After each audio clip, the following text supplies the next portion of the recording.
Hey everyone, welcome back to Weekends with Ace Silverfang. I'm so sorry for the drastic delay. We had huge technical difficulties.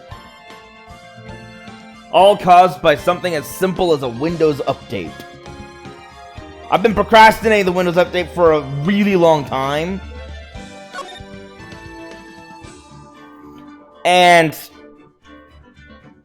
quite honestly,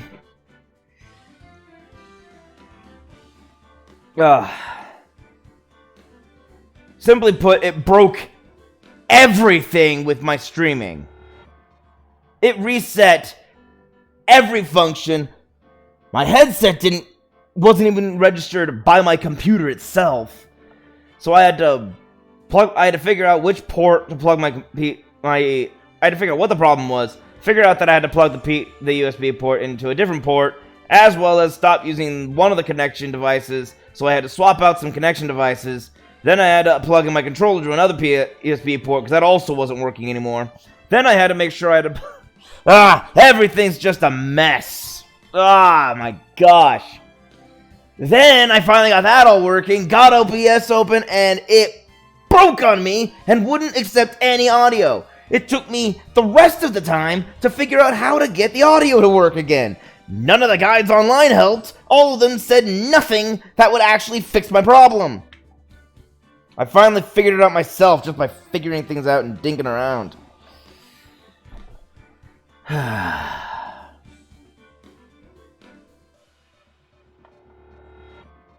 But this has been muy irritante.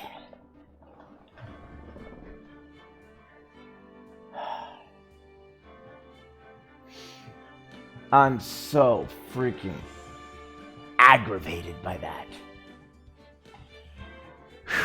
Little tilted, little salty, admittedly. But it's alright. We're an hour and a half late, who cares? Whatever, let's jump right into the stream now. I'm not going to cut the stream off at the normal time. I'm going the full 3 hours, so I will be going an hour and a half past my usual end time.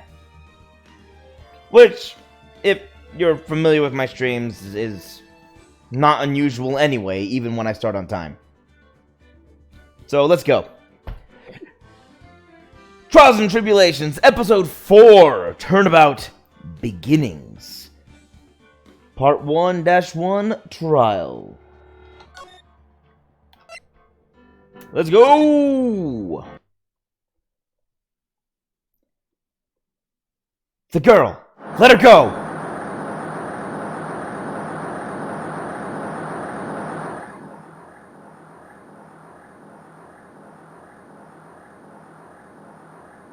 Shut up! Come closer, and I'll kill her! Sorry, but you're not going to get the chance.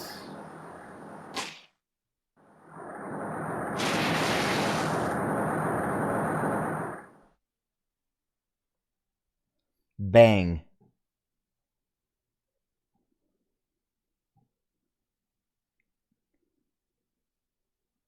I'm reading through the file of an old court case. It was the first case of my longtime mentor, Mia Fey. Fugitive data. Picture. Now, why is... Terry Follis. Kidnapping, murder, sentence, death penalty. Fugitive movements. After escaping, Follis met with and then murdered Sergeant Valerie Hawthorne, recaptured on Eagle Mountain about 8 hours after his escape. Her very first client was a death row inmate who had recently broken out of prison. That was a whole year before Mia and I ever met. Now, why is Phoenix in the hospital? You noticed that, right? He's got an IV bag next to him. Why is Phoenix in the hospital? Looking over old case files. Hold up.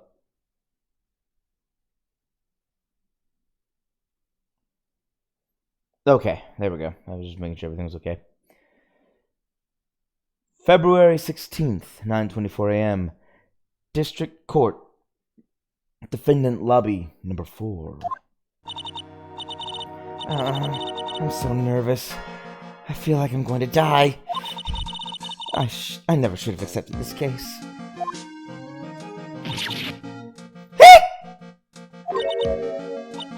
Good morning! They're jumping me. I didn't do nothing, I swear I didn't kill nobody! Terry Follis, my first client.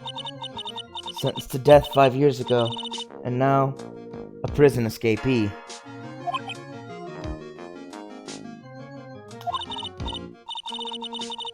Just relax, Mia.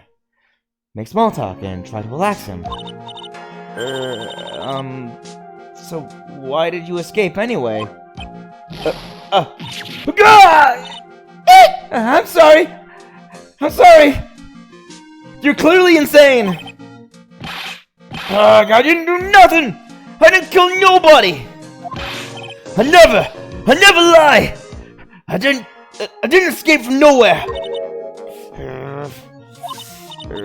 But Mr. Follis, the police just recaptured you 2 days ago.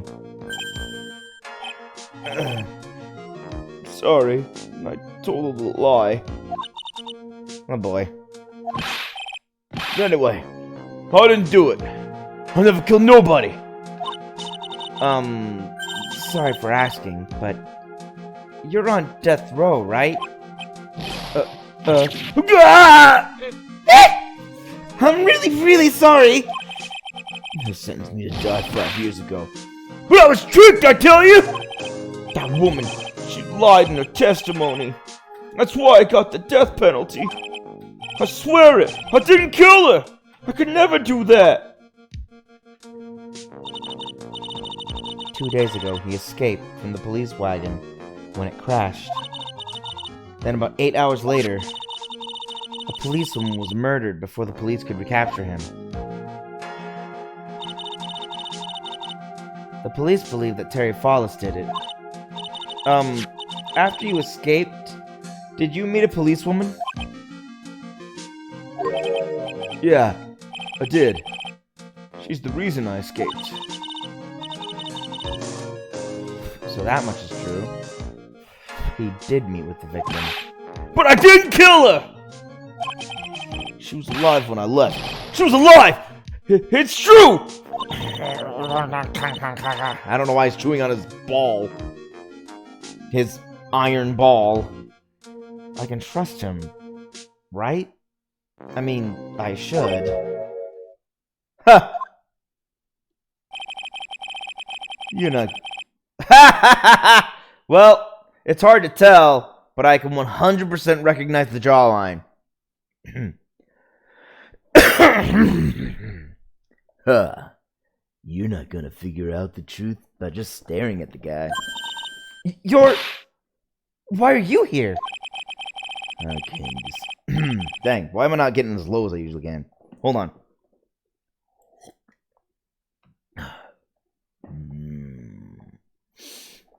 I came... Lock chair. I came to see how our little kitten was doing. All alone in the big, scary lion's den. I thought maybe you'd like someone to play with. Where's Mr. Grossberg?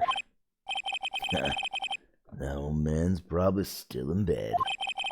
I bet he's clutching an empty bottle and mumbling in his sleep. Aren't I good enough? After all, it's me, Diego Armando. I didn't say... So, Diego Armando, the finest attorney at Grossberg Law Offices, is here for me? No. You've got it all wrong. Today, you're the finest. After all, it took an amazing amount of guts to take this case. Imagine an escaped death row convict for a first client. Yeah, thanks. I sure wish I could get out of it, though. Relax. I just heard some good news. The prosecutor for the day is fresh out of his diapers as well. Really? However, Unlike a certain somebody who I won't mention. He's earned the reputation as a genius since beginning his law career. Genius? Well, it's about time to head in, kitten. Sharpen those claws of yours. It's go time. A solitary confinement cell would be, for the condemned, must be the world's loneliest place. And that's what my client ran away from. Every other lawyer gave up on him. But not me. When I saw those overflowing eyes and heard that simple childlike voice, I just had the feeling that he was telling the truth.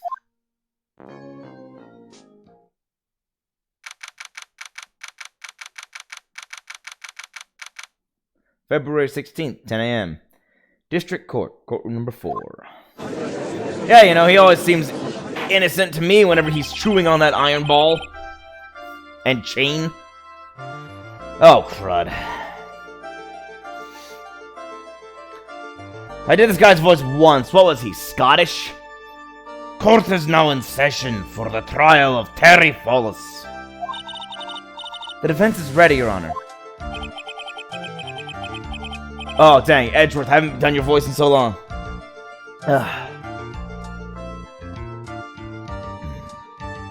The prosecution has been ready for a while, Your Honor. I understand the lawyers from both sides are newcomers. Yes, Your Honor. I'm Mia Fey. Miles Edgeworth, Your Honor. So you're the new prosecutor everyone's talking about, eh? They say you joined the prosecutor's office at quite an early age. At 20, Your Honor. I guess her little kitten hasn't earned herself much of a reputation yet, huh? Look at that, he's even drinking the coffee. That's got... Why does he go by Godot now? He's not exactly hiding his identity from a man who doesn't know him. Come on, Mia. You can't lose. That's someone younger than you.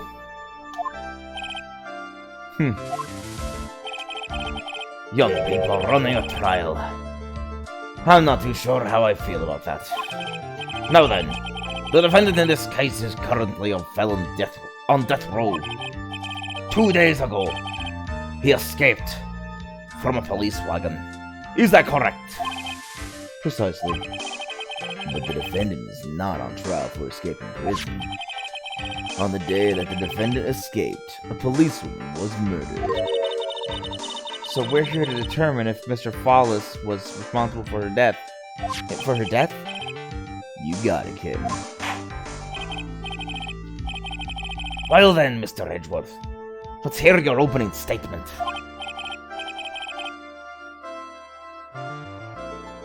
Yes, Your Honor. It was 5 years ago. The defendant, Terry Follis, was sentenced to death in this very court. His crimes were kidnapping, extortion, and murder. The girl he threw off the bridge was only 14 years old. A truly horrible crime. I remember it well. There was no decisive evidence, so the trial was long and protracted. Correct. But in the end, what finally decided the case was a certain witness's testimony. A witness's testimony?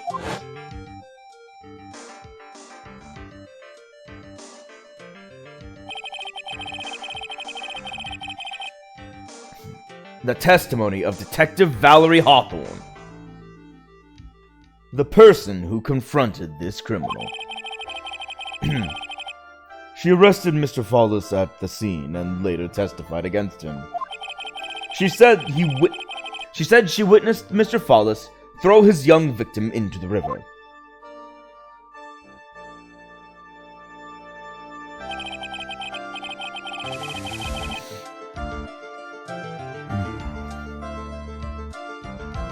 Oh, if my client's innocent, I can already see where this is going. Think about it. If he's innocent, there's only one other person who could have killed her. The detective. For those who are not aware, Eagle River is well known for its powerful current. Most bodies that fall in are never recovered. So Miss Hawthorne's testimony was the one that put him away. That policewoman you just mentioned. That wouldn't be. Exactly. The victim. The same woman that was killed 2 days ago. Police Sergeant Valerie Hawthorne. Aha! I see. The man who was sentenced to death based on her testimony escaped 2 days ago with only one thing on his mind: to take revenge against the woman who convicted him. Aha! The truth is becoming clear to me now. Huh? Yes. It's quite obvious that the defendant is guilty. Objection! Wait a minute, that's not right. At least hear the case before you decide on the outcome, Your Honor. Watch yourself, Miss Fay. I'm not sure I care for your word choice or your tone of voice. Young people these days simply don't know how to respect their elders, says the man younger than her. You're even younger than me, you hypocrite!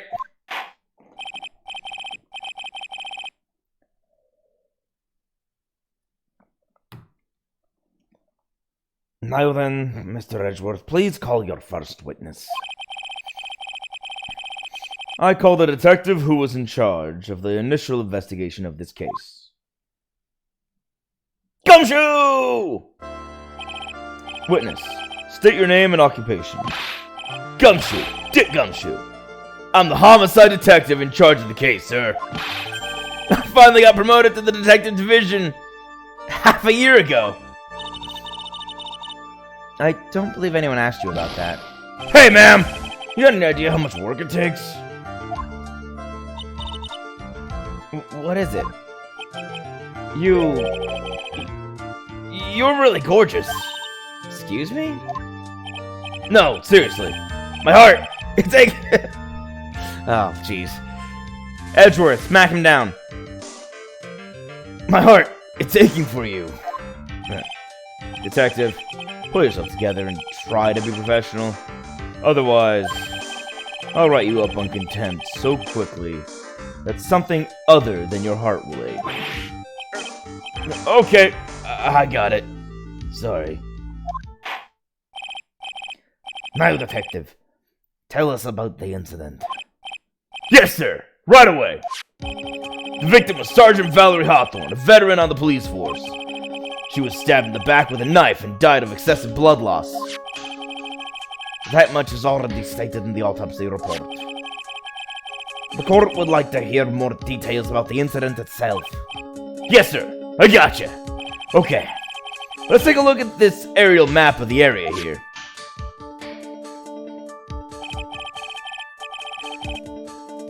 Well, let's see. What do we have? We have my badge. We have... Victim was stabbed in the back with a knife. Died from blood loss between 4 and 5 p.m.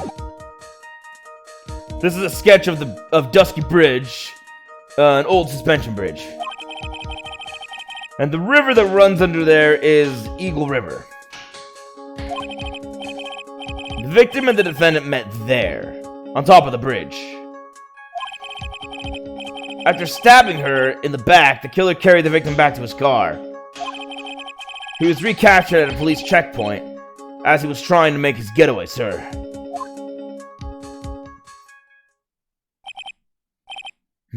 I see. I don't even get that. I see. I don't know how to do that with it. Wait. I see. I could go for an I see. Anyway. Hey, there's the Dusky Bridge map. Bridge located 40 feet above Eagle River. Was the victim's blood found on the bridge? The victim, Sergeant Valerie Hawthorne, was wearing a thick coat, sir. Unfortunately, no traces of blood were found on the bridge. Mr. Edgeworth, I warn you that I absolutely despise conjecture. If there was no blood on the bridge, then you have no proof that they even met there. Your Honor, if you would listen to the testimony we have prepared, I'm sure you'll be convinced. The two of them most certainly did meet on the bridge that day. Why, Mr. Edgeworth, I'm not sure I like you wagging your finger at me as though I were some hoser. Oh, wait, that's right. No, he wasn't Scottish. I forgot. He's like, what is that? Hoser. That's Canadian? Wisconsin? Montanan. I don't know. Somewhere north of the... I guess you'd say north of the Dixie line. Hoser. I don't think I like you wagging your finger at me like that, hoser. I don't know. This guy's... I haven't settled on a voice for him, I guess. But if he's saying hoser... Man. Canadian accent's so subtle, I don't know if I can do it. I'll try. Hold on.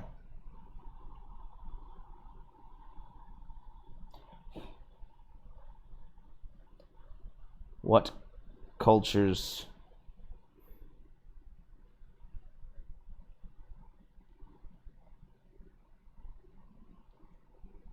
hoser?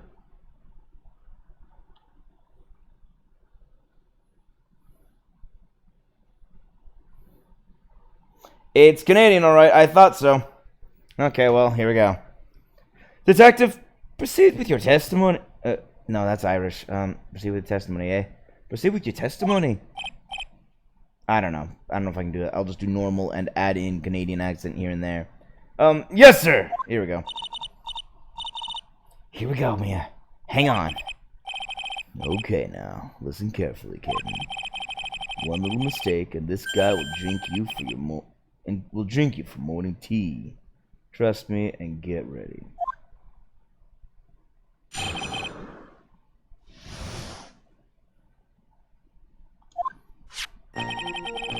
On the day of the incident, an unknown person phoned the sergeant and asked to meet. Sergeant Hawthorne went to Dusky Bridge at the designated time and met with Mr. Follis. And that's where she was brutally murdered, sir. The criminal stuffed her body into his car trunk and tried to make a getaway. Mr. Follis was arrested at the police checkpoint we set up at the base of the mountain.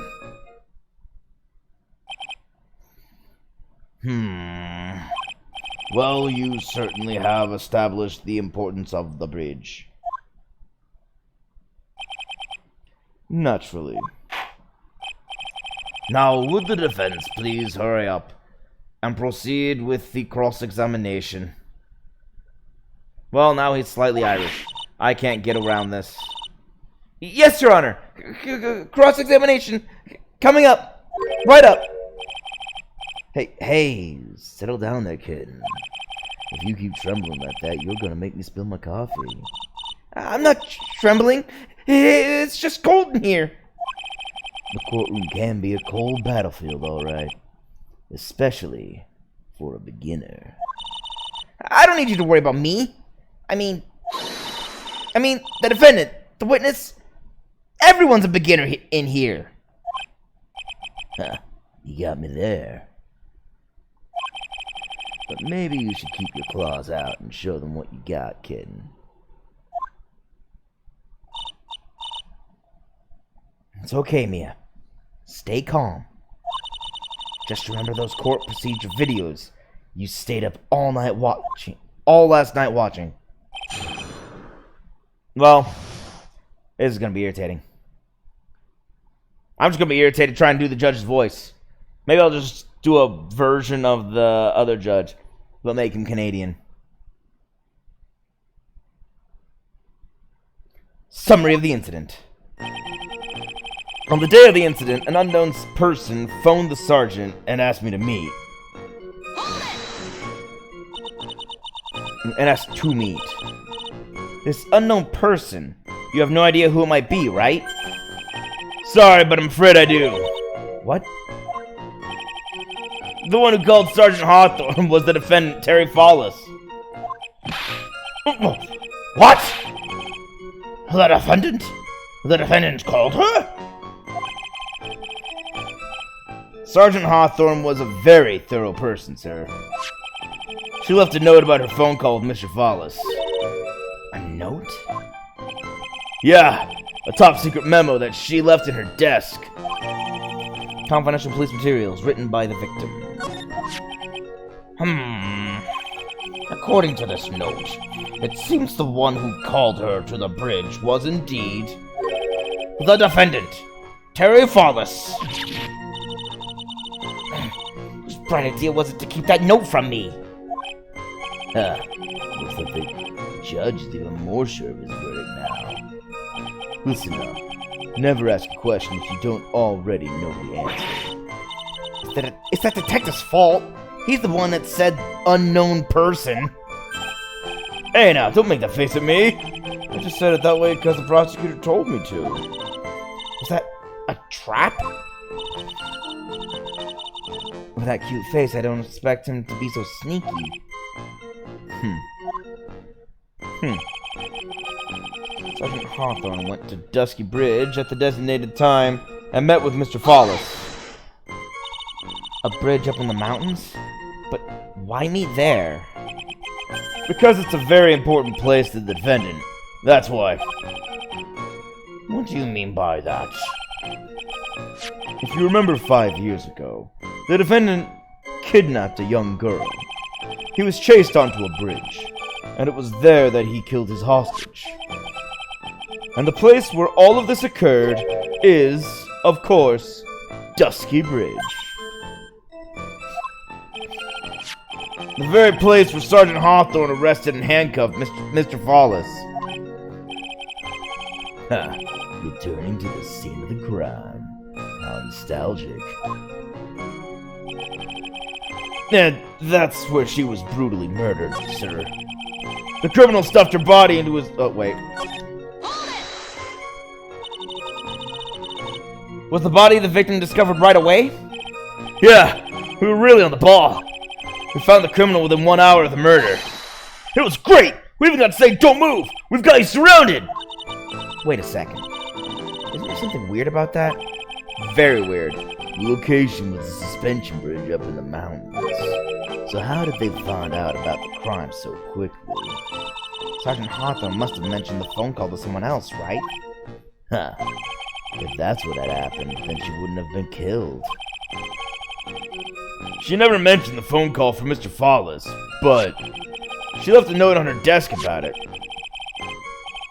If only I'd noticed it earlier. Maybe she'd still be alive. I wonder why she didn't mention the phone call to anyone. The criminal stuffed her body into his car trunk and tried to make a getaway. Mr. Follis had a car then? Well, that bridge is way up in the mountains, ma'am. The defendant and the victim both went up there by car. I mean, how else, right? What? You mean the defendant drove his own car? No, of course not. It was stolen. He stole it from a young couple that had been waiting at a red light. Car thieves. I'm not sure how I feel about car thieves. Is this guy sure about how he feels about anything? This is a photo of the stolen car's trunk. Naturally, that's the body of Valerie Hawthorne in there. Whoa! That doesn't look too comfortable. Also, she's dead. You know, details. The victim. She was stabbed in the back, correct? Yeah.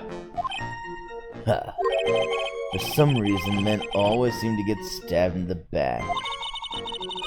We're talking about a woman here. Yeah. You can't tell from this photo, but the knife was stuck in her back nice and firm. The condition of the body when it was... The condition of the body when it was discovered is very important information. Detective, was there anything strange or noteworthy in the trunk of the car.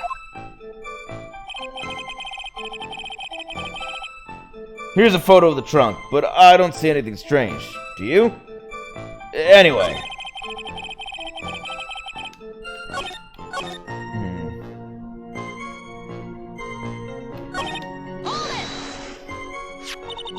What did the defendant have to say about this photo? What do you always says, ma'am? I didn't do it! I didn't do nothing! No, I didn't do nothing! Not nothing. He doesn't use THs. I didn't do nothing. That's all he says. Nothing? Nothing? I wouldn't say he did nothing. At the very least, we know he stole a car. It's just what he always says, Your Honor. And then he always says, sorry, I told a little lie. Or something like that. Well, in any case, it seems he was caught and arrested. Precisely. Mr. Fawless was arrested up at a police checkpoint we set up at the base of the mountain. Listen, kid, there's a big trap waiting for you in that testimony. Trap? Walk into it carelessly and it'll leave more than just a flesh wound. Fun, huh? No, it's not! Well, if you want to have any chance at all, you better get some more information. And if you're going to get caught in a trap, it's best to get caught early. You can always look for contradictions afterwards. The ever-famous contradictions. I sure hope I can find some of those. So I forgot to... Here we go.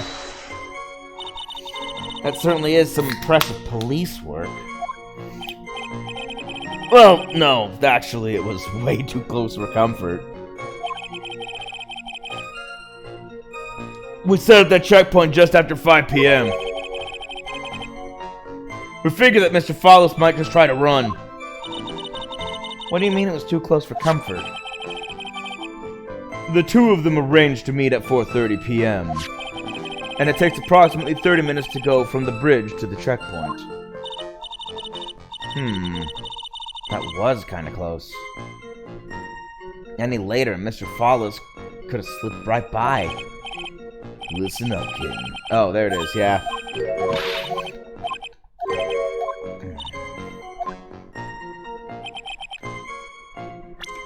I don't exactly have a lot of evidence.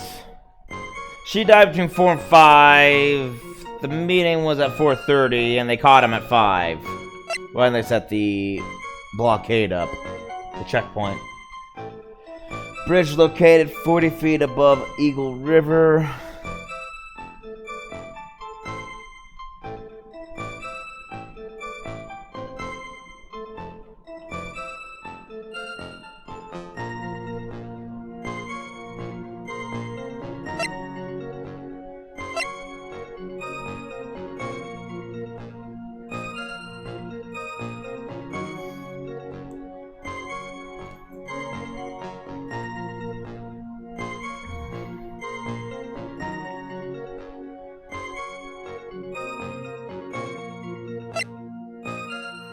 Confidential police materials written by the victim. Fawless, 4:30 p.m. at that bridge. Wear white scarf for identification. Talk to Dahlia. Tell her this time the whole truth must come out.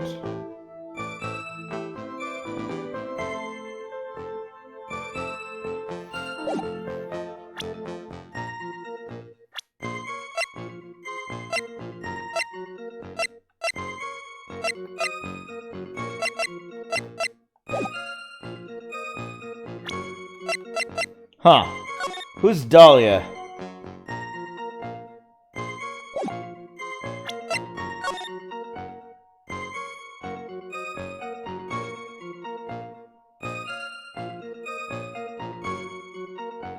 The lock was broken open on the trunk. She is stuffed in there.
I don't know. He said best to spring it early, and we did.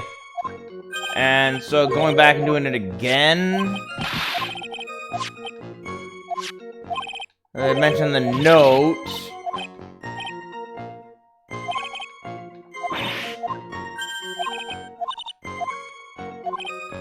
Nothing new came out of that, but basically it has to do with the note, right?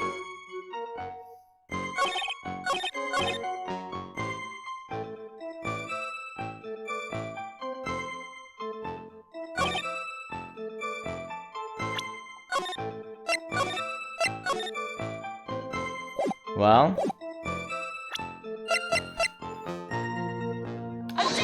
No.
Wait a minute.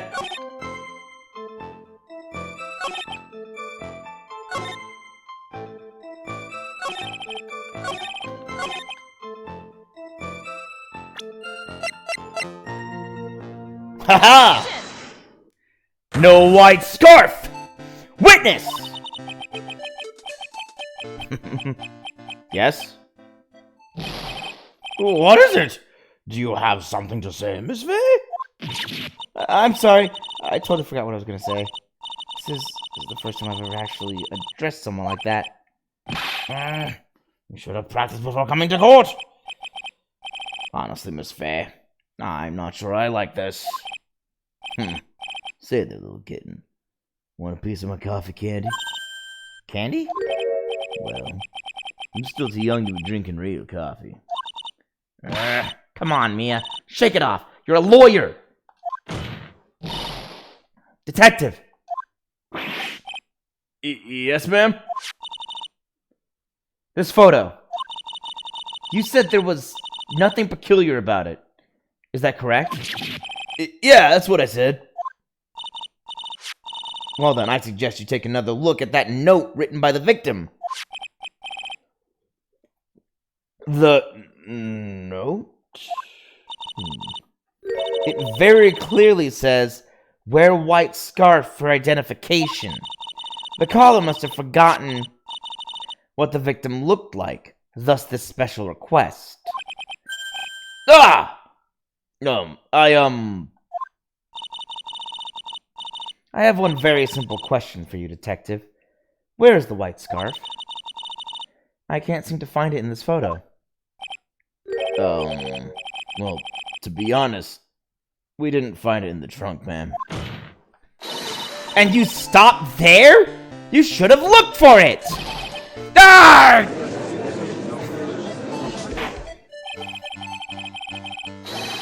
The caller told her to wear it to identify... Ah, dang it. The caller told her to wear it to identify herself, so I'd expect that she did just that.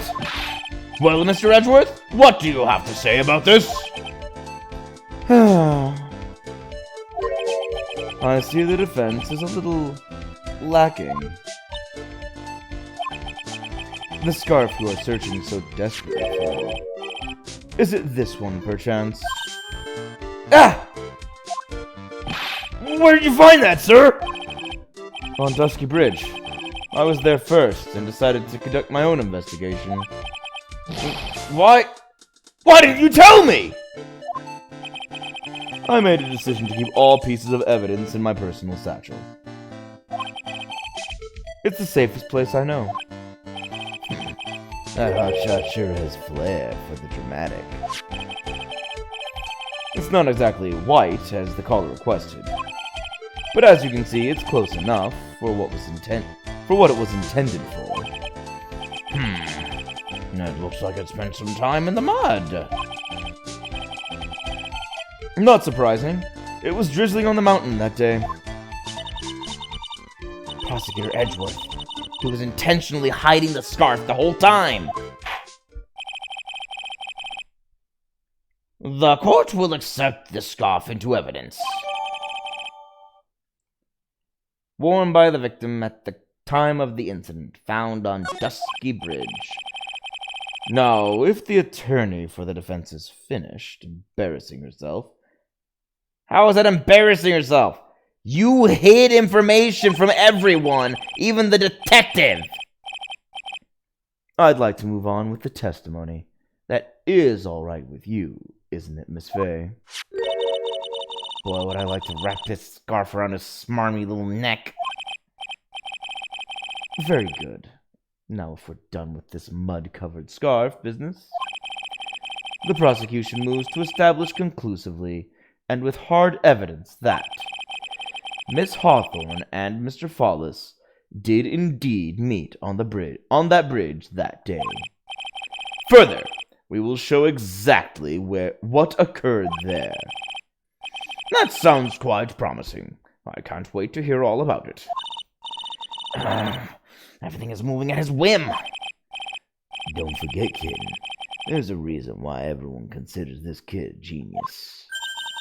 A genius, huh? Events on Dusky Ridge. Actually, there's an eyewitness who was there when the incident took place. This photo was accidentally taken by the witness. It shows the Vic wearing the scarf, sir. It was drizzling that day, unfortunately.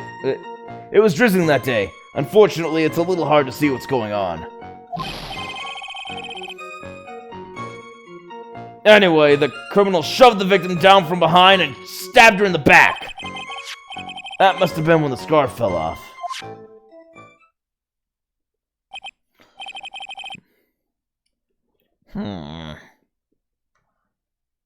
Looking at this photo, you really get the sense that this bridge is very high up. It's about a 40-foot drop from the bridge to the Eagle River below. Mr. Edgeworth, who took this photo anyway? Let's just say that it was a well-intentioned third party. Aha! A potential witness! So why isn't this person in the courtroom? Well, they said they absolutely did not want to testify. The person in question is very delicate, Your Honor. Besides, as long as we have this photo, we see no reason to compel them to testify. I'm not sure how I feel about that. Witness's photo added to the court record. Seems to have been taken by the witness, even though we don't know who this witness is. So as you can see, Terry Follis had both the motive and the opportunity. I think it's quite clear at this point what happened on the bridge. Aha! The truth is becoming clear to me now. Huh? Yes, it's quite obvious. He's clearly guilty. Not again! That's not fair! I haven't even done my cross-examination yet. What do you mean,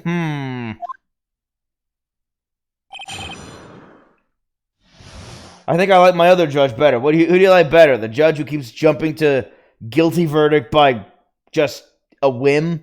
Or judge who keeps forgetting things and hides whenever the tiger is in the room? Events on Dusky Bridge. Actually, there's an eyewitness who was there when the incident took place. Oh, wait. There we go. Let's press! Who is this eyewitness? She's a college student. A female college student.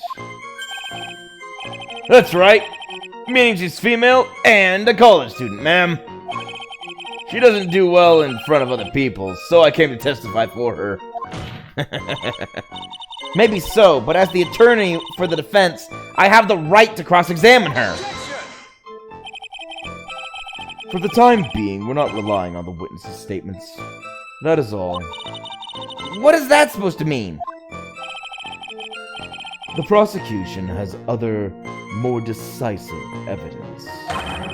Our case doesn't rest on the vague testimony of a female college student. A female college student, eh? It means she's female and a college student, sir. Okay, guys, we get it. She's a female and a college student. You can stop emphasizing that. If you absolutely must hear her testimony, you'll have to give us a good reason why.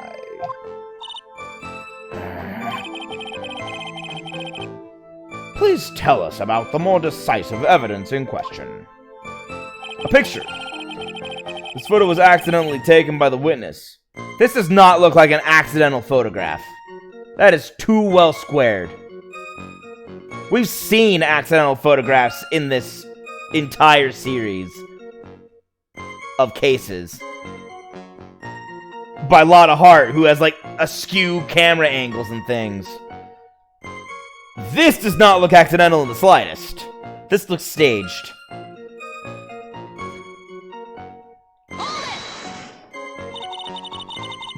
The victim is wearing a scarf in the photo, alright. So about the witness who took this photo. What was the person doing all the way in the mountains?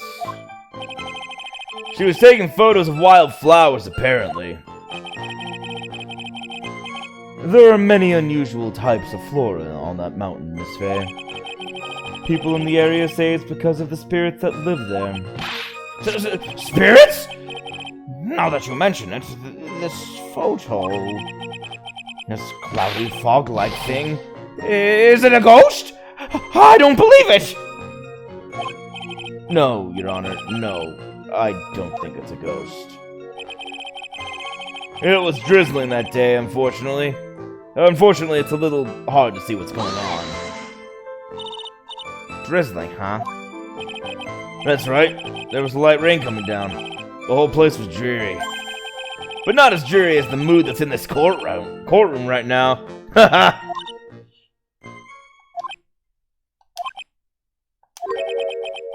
Looks like a cold front just moved in.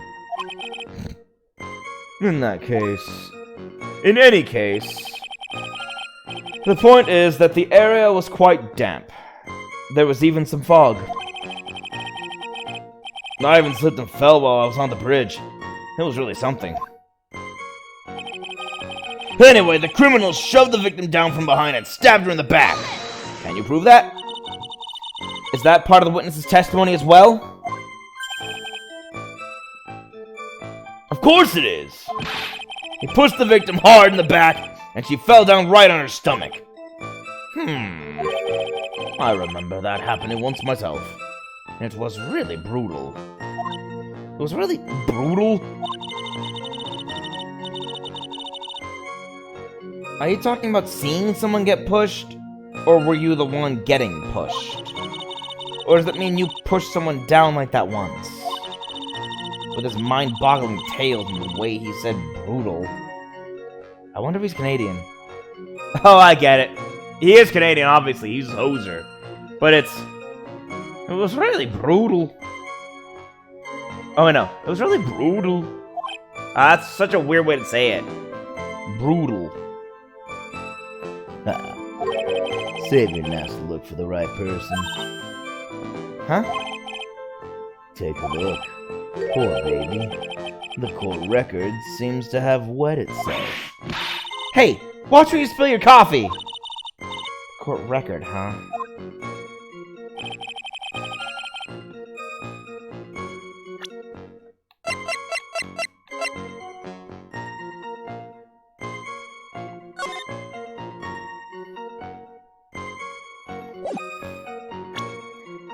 That must have been when the scarf fell off. Well, might as well finish this first before I start throwing evidence around. So in other words, there was a struggle between the criminal and the victim, huh? That's what the witness said. Well, it looks like she didn't remember about the scarf. But from what she said, it sounded like a pretty violent fight, man. The area was wet from rain. The bridge was probably wet too. Which would explain why the scarf was all covered in mud, but...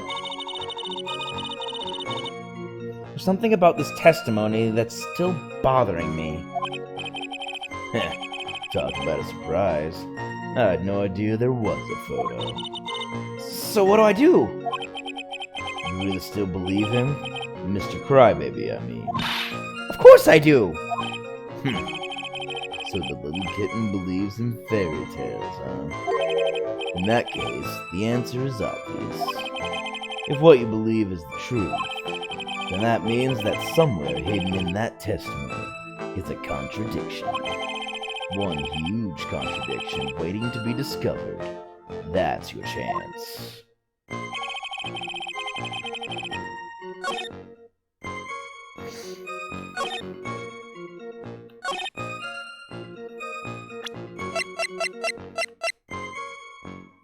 I don't know, let's,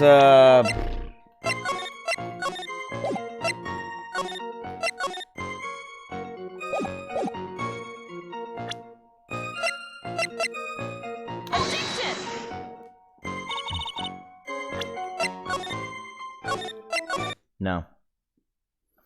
Well, I thought it was this.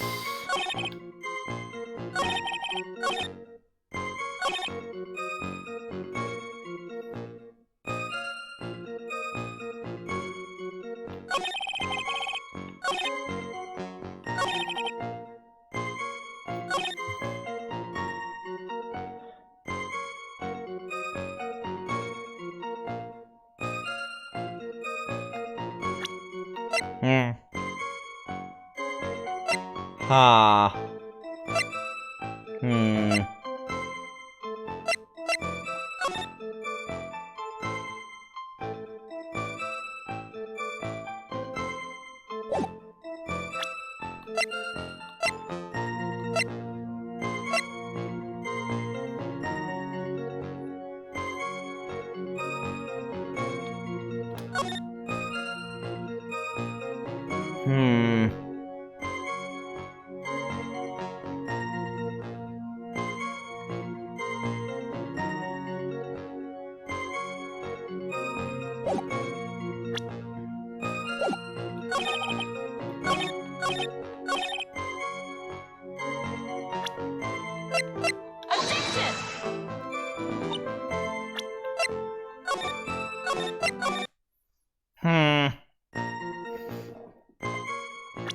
Once again, the mystery of what to click on rears its ugly head.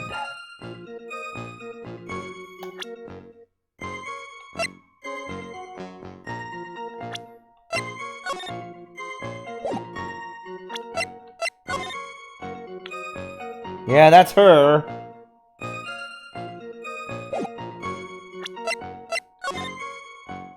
And that's a scarf that's no longer there because it's here.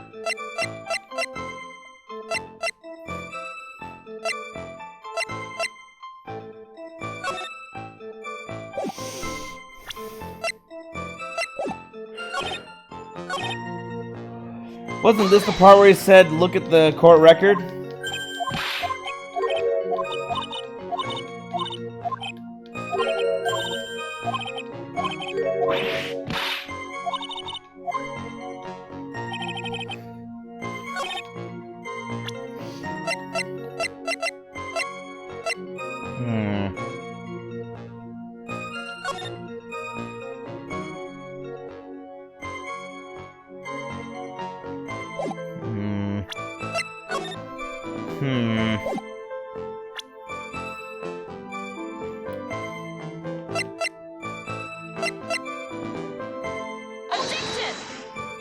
Yeah, I thought I already did that one.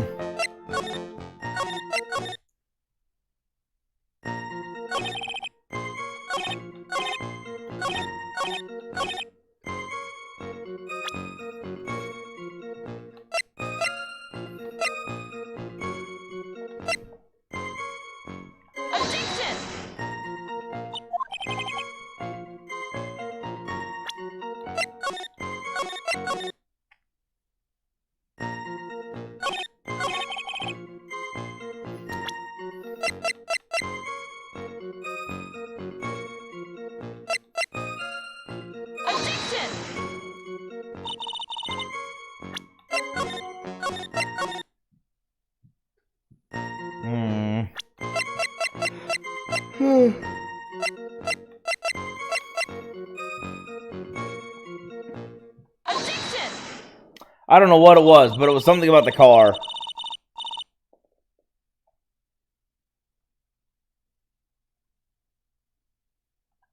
Hold on, let me take a look at that photo again.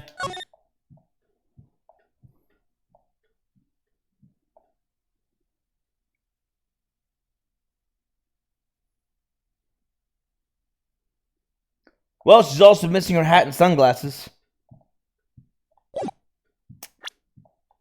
So at the time of the crime, there was a light drizzle coming down, correct? Yeah, and fog too. Just a generally soggy atmosphere. Well, I have evidence that doesn't go with the soggy atmosphere. But this is a photo of the victim's body. That was found in the car trunk. Considering the conditions at the scene of the crime, something isn't right. She too clean? Too dry? Well, by all means, please enlighten us as to what isn't right. What is it about this photo of the trunk that doesn't fit with the conditions of the day?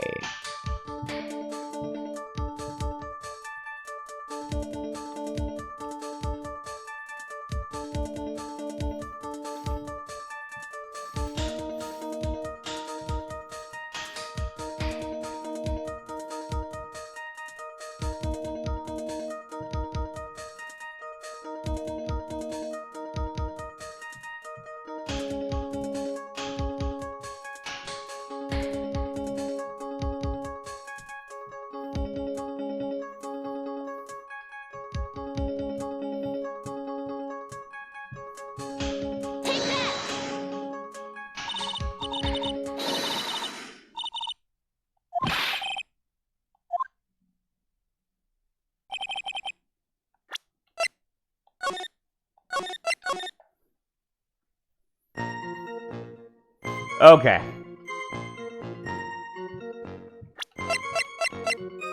Objection!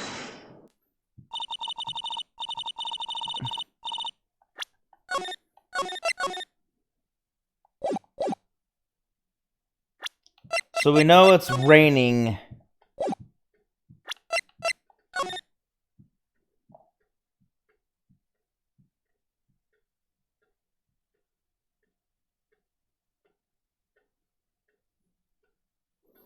But we can't see her shoes in the picture. Not this picture. This picture. No shoes.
This is one of those esoteric ones where you're not exactly sure what you're looking for.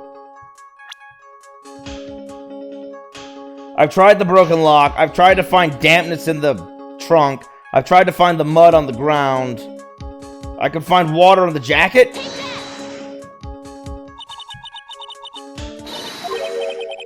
Right here. The victim's coat.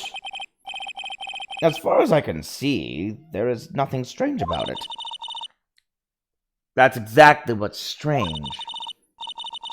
Okay, so that's what I was looking for. Recall the testimony with the conditions. What were the conditions on the bridge that day? It was drizzling and foggy. Dusky Bridge was all wet.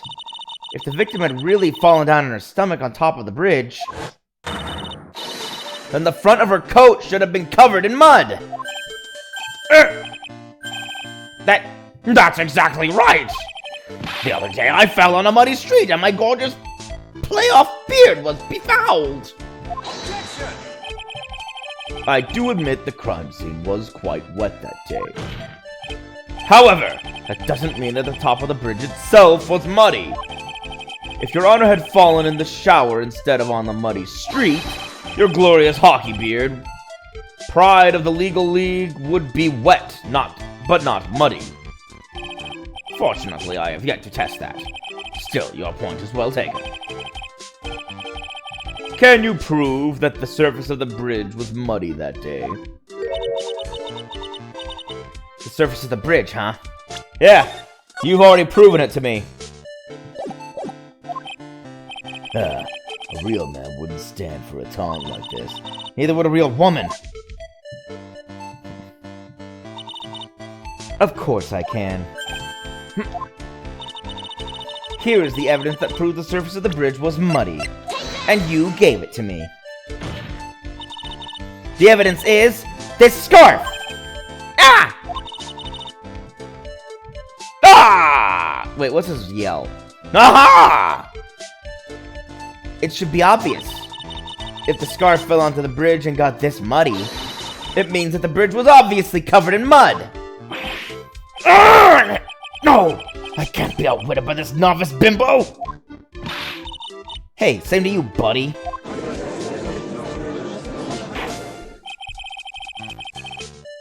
Miss Faye's assertion makes perfect sense to me. I do admit that there appears to be a contradiction between the condition of the victim's coat and her scarf. However, the real question is, why is there a contradiction? Huh? For every contradiction, there exists an explanation. Let's look at what the explanation in this case may be, shall we? Alright. It's not like he's really giving me a choice here. You're doing pretty well for a little kid. Mr. Armando! No matter what he says, a contradiction always comes down to a lie. It's either the victim discovered in the trunk, the witness's photos showing the defendant and the victim, or the witness's testimony that stated she saw the moment of the murder. Just relax and think it over. It's pretty simple, isn't it? The false evidence. It's one of those three. Well, you said just now. I'm not sure I like that. That wasn't me, Your Honor. It was the coffee aficionado over here that said it. Of course, this court is not in the habit of accepting false evidence, you know. Blame it on him, Your Honor. He's the one trying to slip false evidence into court. But we won't let him. We'll expose his evidence as the flimsy scam it really is. Yes! The false evidence in this case is the...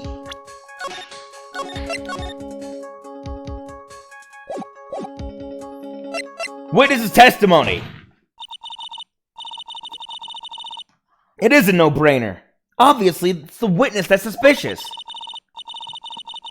During his earlier testimony, the detective pointed out a crucial fact. The criminal shoved the victim down from behind and stabbed her in the back. Now, is that testimony exactly what the witness claims to have seen? Yeah, that's what the witness told us. That testimony is filled with holes. After all, the victim's coat isn't dirty at all. That's true. It's not just true, it's the truth.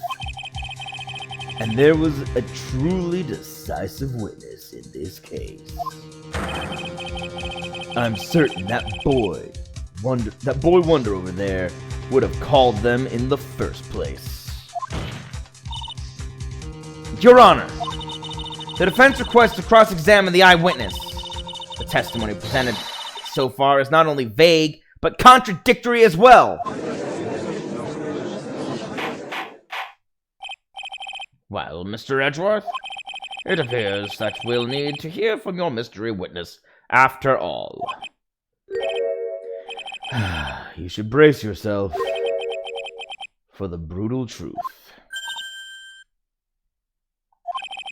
Your Honor, the prosecution has no intention of hiding the witness from the court. We are prepared to present our witness at any time. Very well. Please bring forth your witness at this time. What Mr. Edgeworth said kind of worries me. What does he mean by the brutal truth?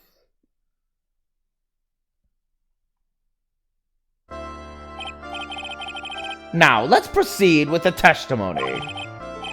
Mr. Edgeworth, please go right ahead. Thank you, Your Honor. The prosecution summons the woman who saw the events that day with her very own eyes. Please be. This is it, Mia. The battle begins here. Please be. Witness, what is your name and occupation? Please be. It is not. Oh my gosh, it's her!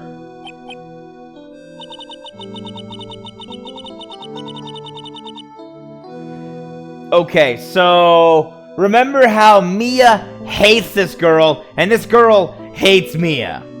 Everyone's so silent that I can hear their hearts going pitter-patter.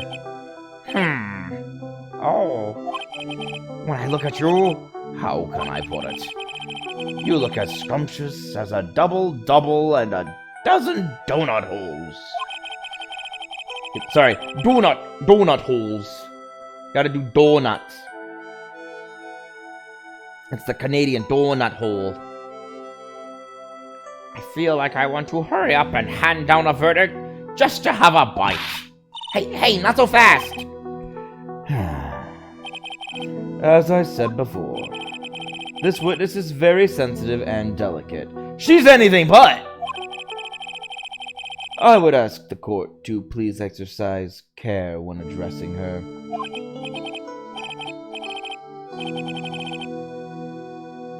Yes, indeed. Thank you, Mr. Edgeworth. You are a true gentleman. Miss Fay, you could learn a lot from this man.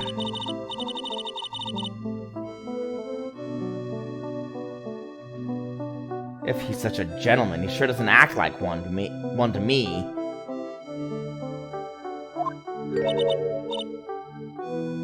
Uh-oh. I think I know where this is going. A lot of it was already spilled to us in a previous court trial.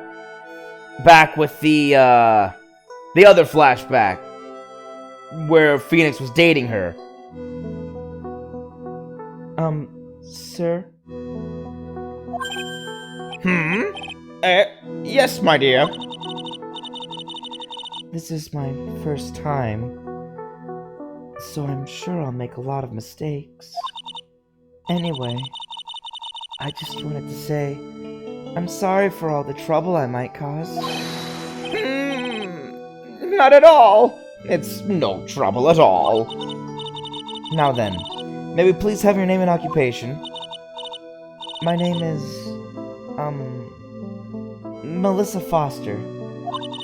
That's not the name she gave. Wait a minute.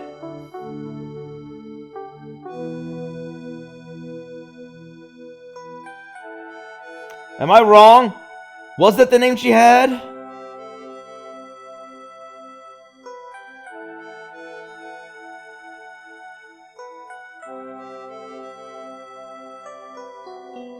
Yeah, last time she was Dahlia Hawthorne. I thought so. Oh my gosh, I knew that name sounded familiar. Talk to Dahlia. Tell her this time the whole truth must come out. Yeah. And she's calling herself Melissa Foster.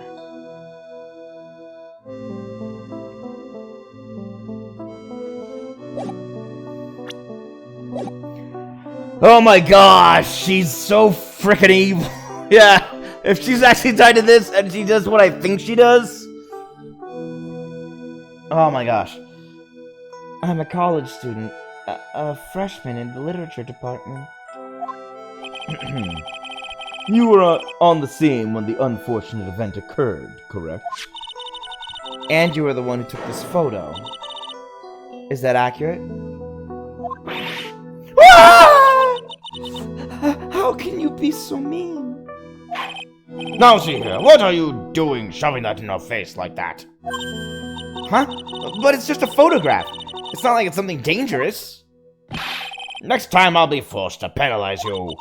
Uh-oh. I don't like the turn this is taking. Ah, great. Is she staring at me? And you would be? Huh? I'm the defense attorney. My name is Mia Fey. I see. So you are... Now then, young lady, could you please give us your testimony? Yes, Your Honor. I'll do my best.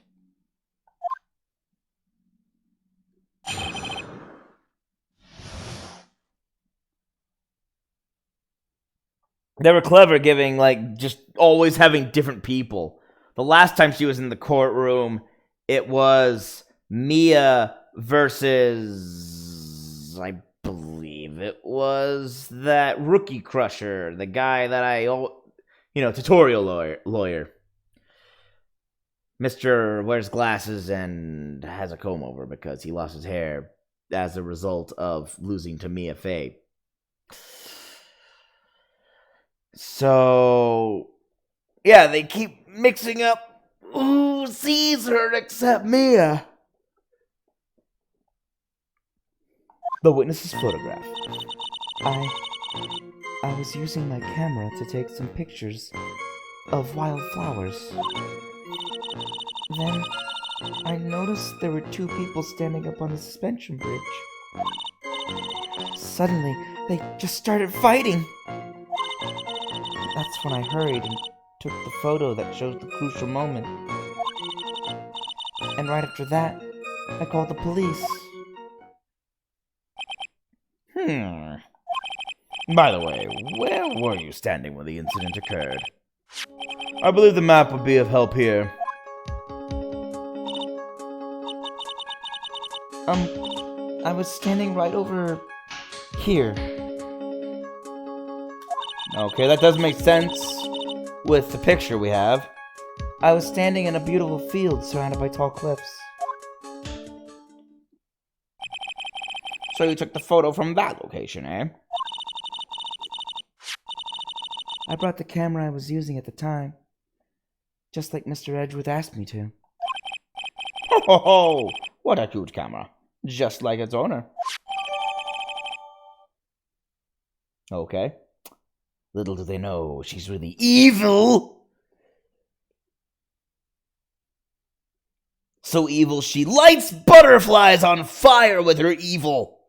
Doesn't need a match or anything. Just her pure, unadulterated evil.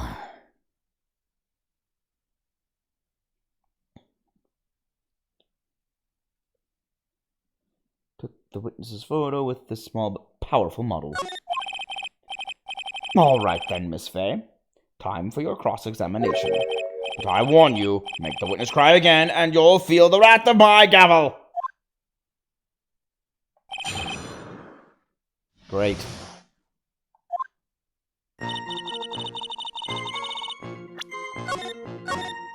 Better save now. Okay, wildflowers.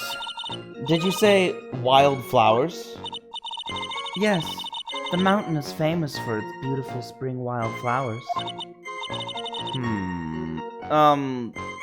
But it's only February. Well, I couldn't wait for spring to come.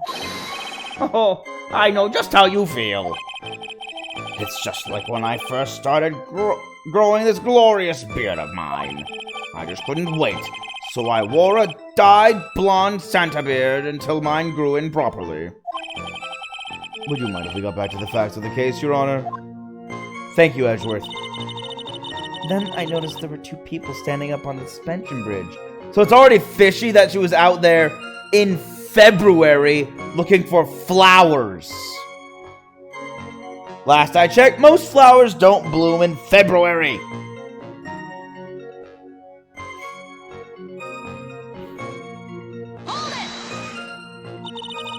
Was there anything strange about the two of them?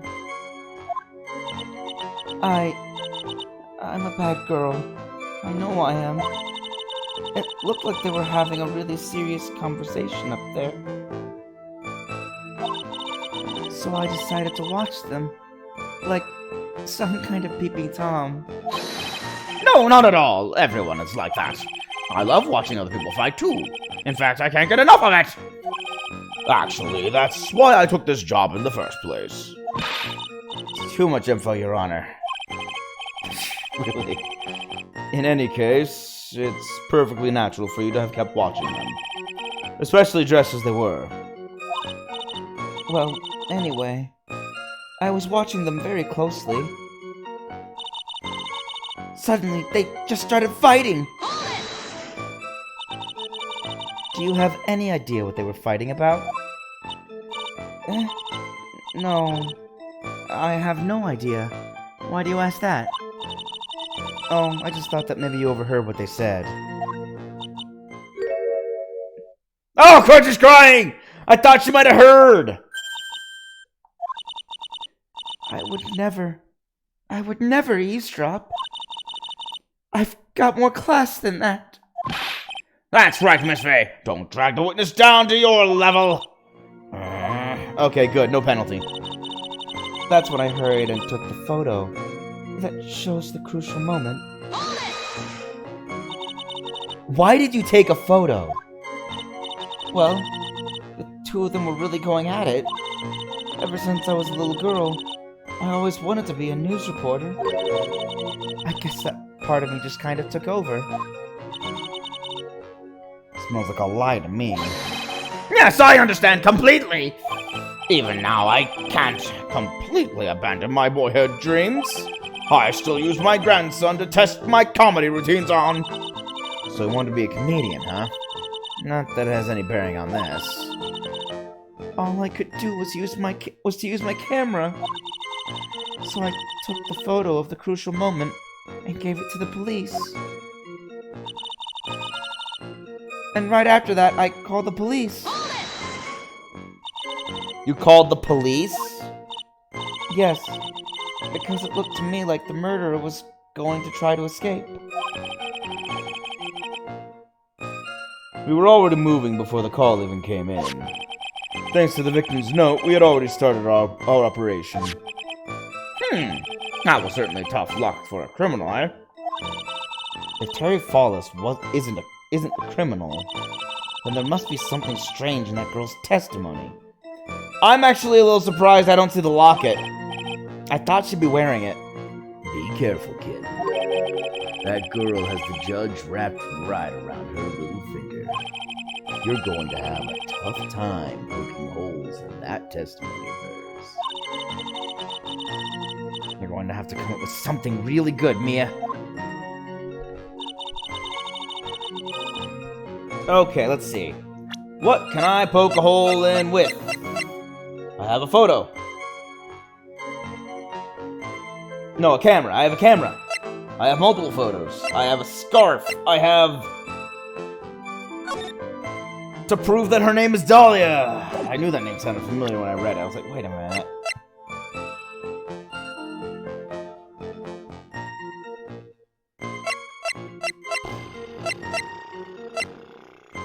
Timestamp? No timestamp. Okay, that's not an option. Yeah, the location she said she was standing at does make sense.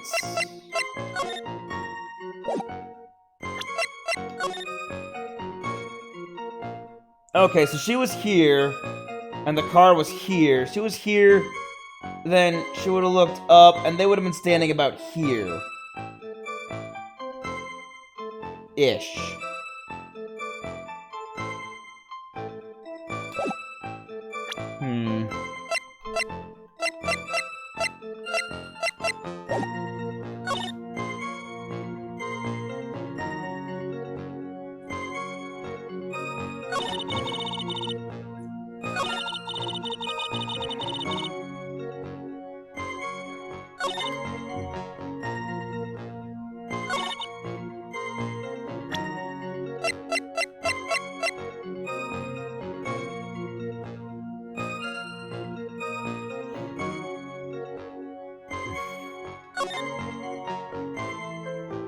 She says they were going at it, but they're just standing there.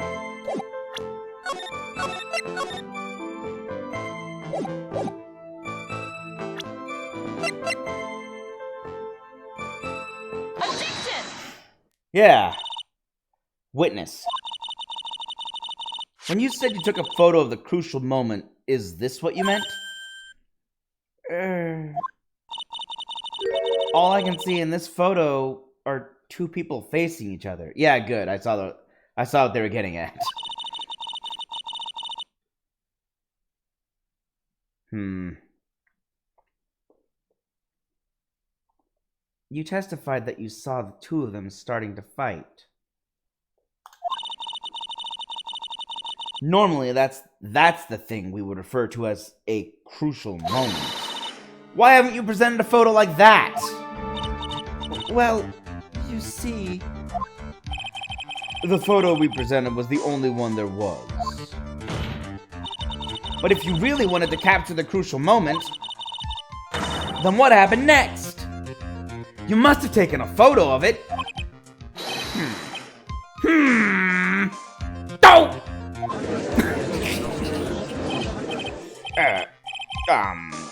My apologies, young lady. But Miss Faye's assertion is not without a certain amount of merit. He can certainly downplay a situation, can't he? I'm sorry. I'm a very bad girl. That part is true, but not for the reason he's trying to play it up as. I used it all up. The film, I mean. You ran out of film? This photo was the last one. What? Unfortunately, that is the truth. I personally examined all of the photographs she took that day. All the other photos are of the witness herself playing among the wildflowers. But what wildflowers bloom in February? The witness herself? Then who took the photos? Well, you see, my camera has a timer feature built into it. So you took photos of yourself? I remember taking some photos of myself once, too. Please, no details. It seems that Miss Faye's assertion was not so decisive after all. Wait, just a minute. Well, if she had no film left, she couldn't very well take more pictures, eh? She couldn't very well take more pictures, eh? Like I said, I'm not very good at Canadian accent. Probably because it's so similar to the American accent. It's not identical, and there are many different American accents, but it is similar enough that there's very little contrast.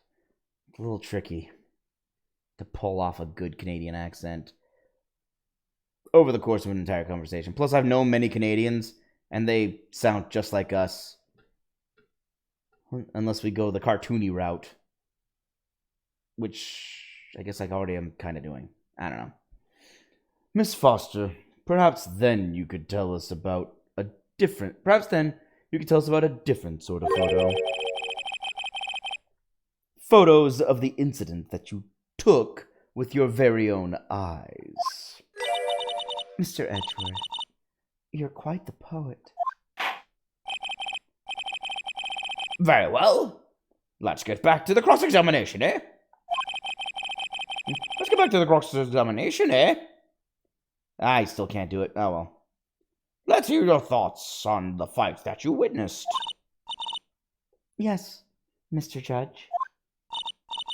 Boy, this guy is really a sucker for sweet talk. Huh. It looks like the other kitten in the room is the one that's getting all the attention. Yeah, it's sickening. I was using my camera to take some pictures of wildflowers. Wait, is it...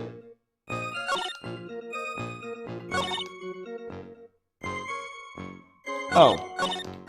It's sort of like it, but now it's a lot more details. And she's not just giving her testimony out of the blue first. I was using my camera to take some pictures of wildflowers. Did you say wildflowers? Oh, wait, no, wait. Okay, so... Okay, so it is. Hold on, it's... Okay, I see what they did. Same testimony, but they added to it. So she's added more things to it.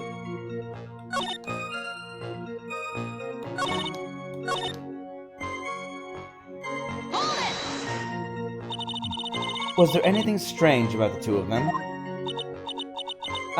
I'm a bad girl. I know I am. It looked like they were having a really serious conversation up there. So I decided to watch them. Okay, no, that's already read.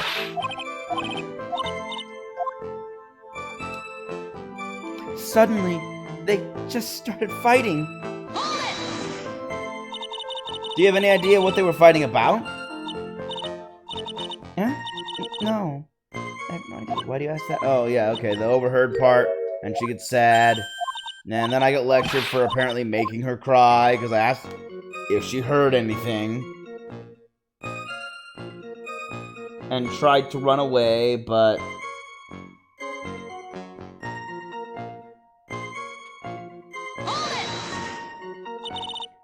The victim. Why do you think she tried to run away?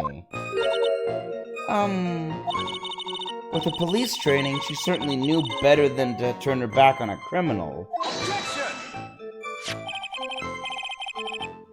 This was a large, powerful man with a knife. If it had been a quaggy...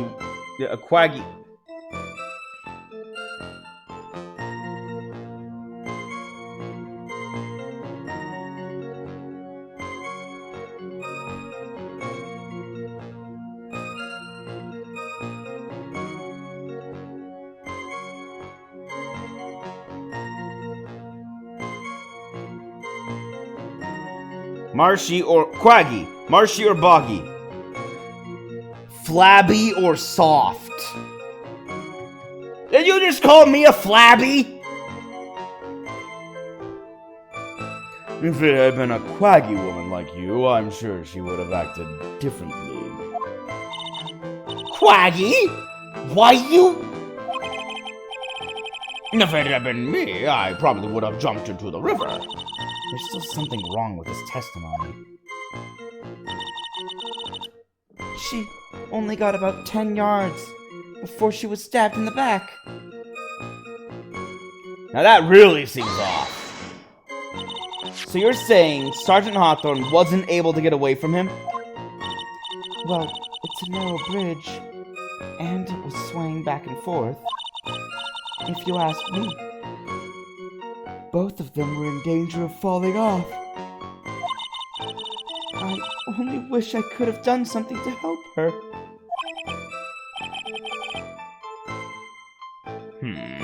That seems to make sense. I wonder about that.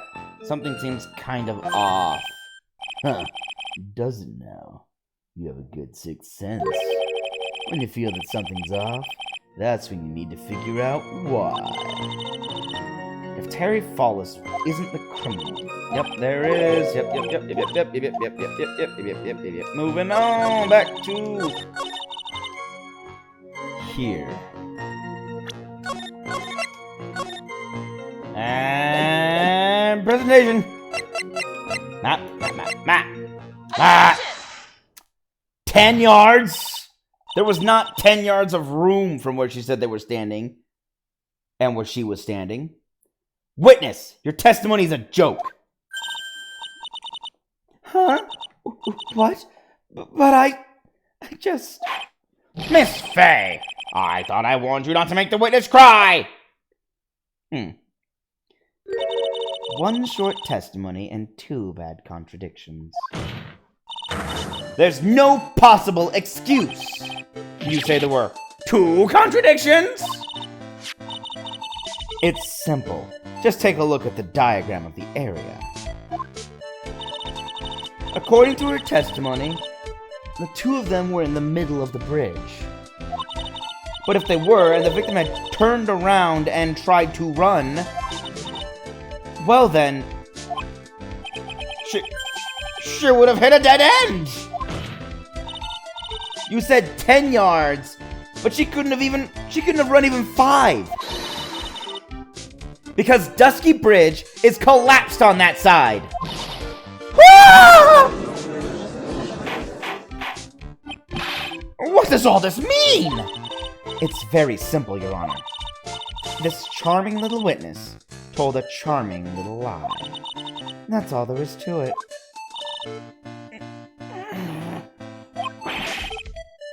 This beautiful young lady has been lying to the court? Just a moment, Your Honor. Mr. Edgeworth. Your Honor, allow me to personally apologize for the confusion. What do you mean? There's one major mistake in this diagram. What did you say? What are you referring to? It's all because this diagram was made after the incident occurred. It's a very old bridge. We couldn't find any official blueprints of it. So you're saying... I'm saying that even though this bridge is currently in disrepair, there's no evidence that can prove that the bridge was broken during the incident. That's ridiculous! You can't actually tell the condition of the bridge from this photo. I apologize to the court for not being more clear when I presented the evidence.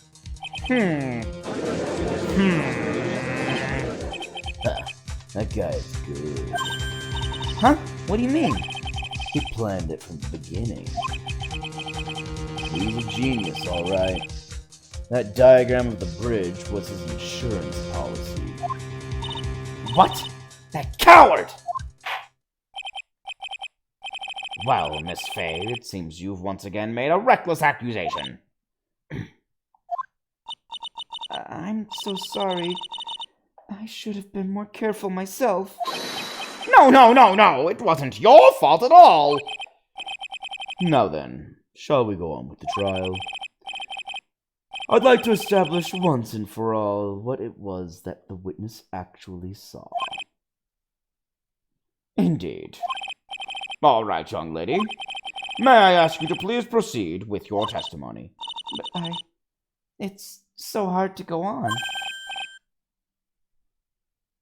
We're all on your side, Miss Foster. There's no need to worry. Just tell us what you saw. Yes, sir. Running from the crime! After he stabbed her in the back, he quickly picked her up in his arms, and then he carried her over to the car. I suppose that was the only way he could make sure the body stayed hidden. He couldn't just leave the body on top of the bridge. Oh, I'm sorry. I'm only supposed to talk about what I saw. Witnessing such violence must have been difficult. Yes, sir. I'm still shaken up. If he accepts this testimony as it is, we're finished. Don't say that! Oh well. Maybe I'll stop off at my favorite cafe on the way home. They make a really great mocha latte. This trial isn't over yet! Ha, that's what I like to hear. All right, Miss Fay, your cross-examination, if you please. The contradiction is staring you right in the face, Mia. Go on the attack! Running from the crime. After he stabbed her in the back, he quickly picked her up in his arms. Are you saying that the victim didn't fall down on the bridge? Actually, she did maybe fall. Of course she didn't fall down on the bridge. If she had fallen down, this photo wouldn't make any sense. If that was the case, her coat would have been all muddy. Objection! If you don't mind, I was asking the witness. No need to be so rude. Well, young lady?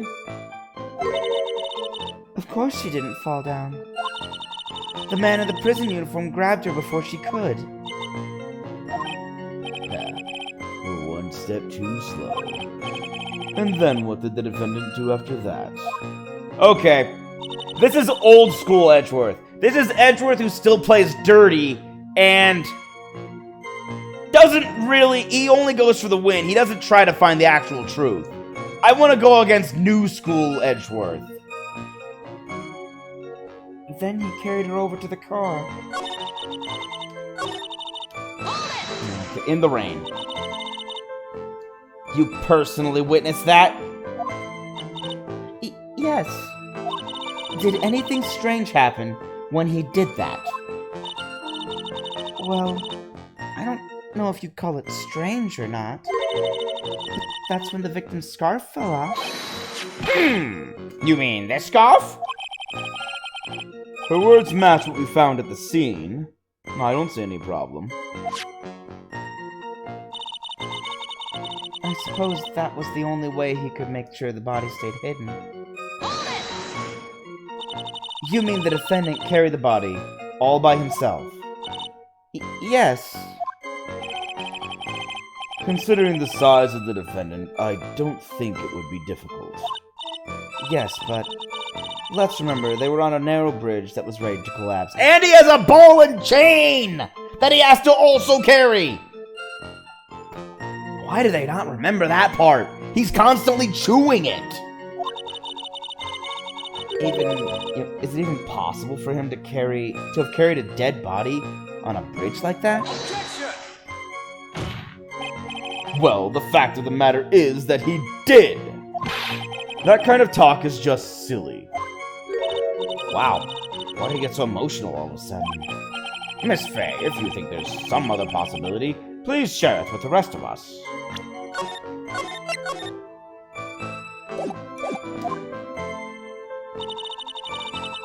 He couldn't just leave the body on top of the bridge. Why do you say that? It's already a broken down bridge hidden away in the mountains.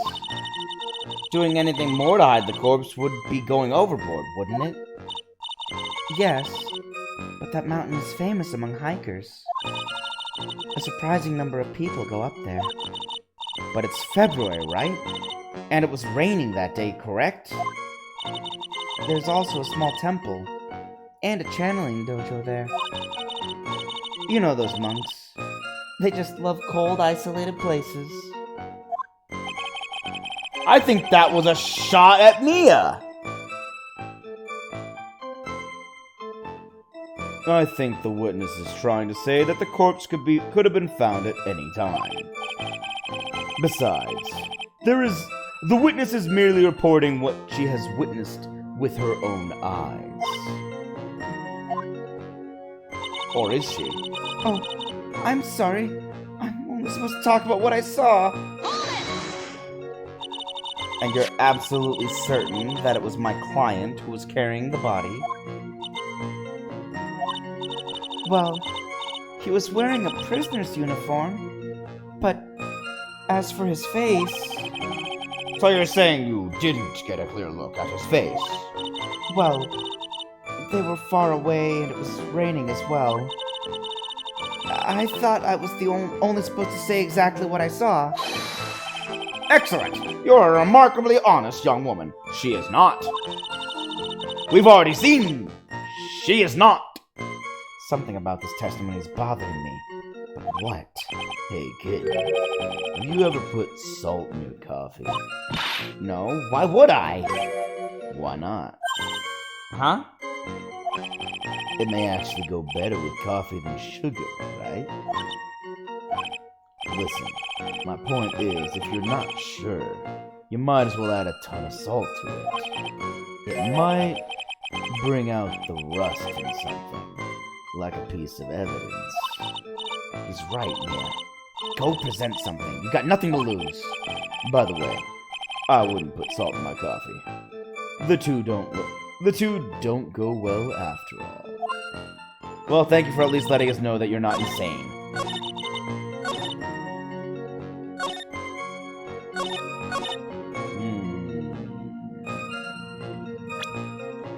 But what evidence do I have? I have a camera that has no film,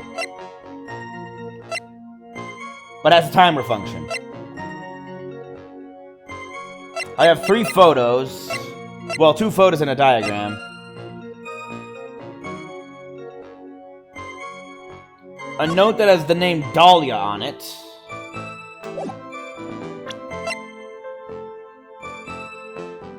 A photo of the trunk of Fallis's car. With the lock broken. Because he stole the car.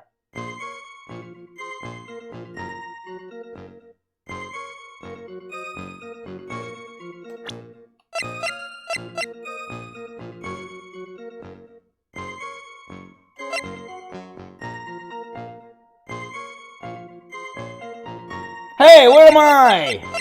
Why is Mia not here? Oh well.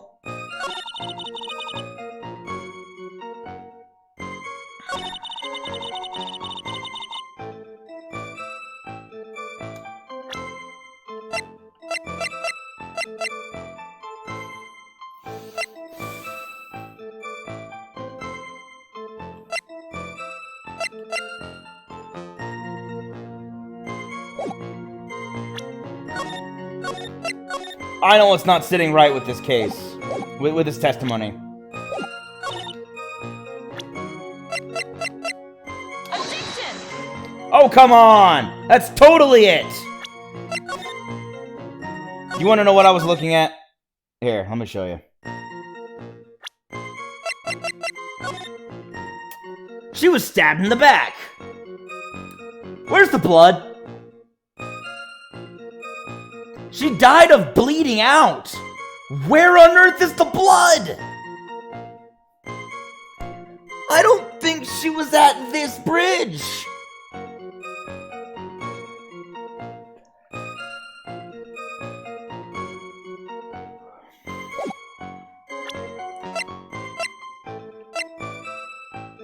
Wait a minute! Objection! No.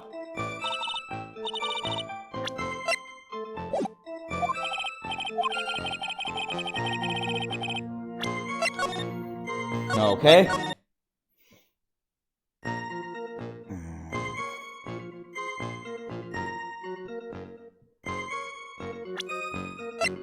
Objection!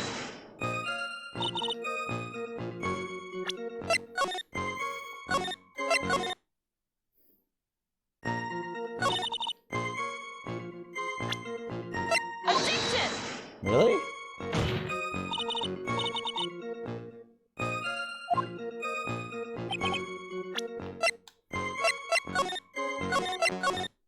Oh, okay.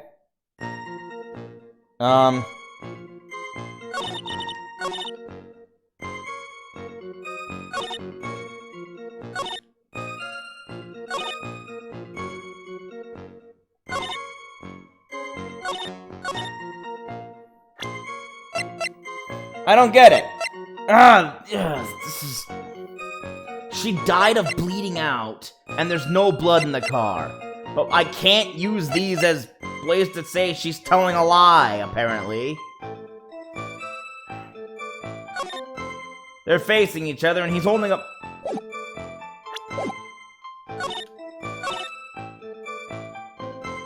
There's no way it's that simple, is it? Objection! No.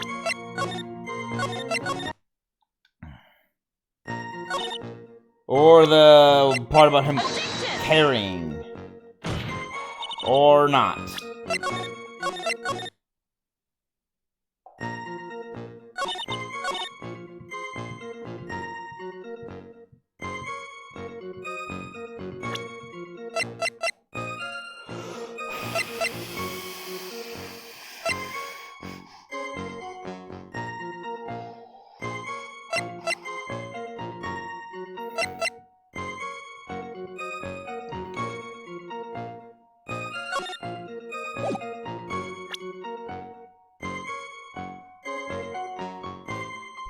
Trunk of follows his car. Ah!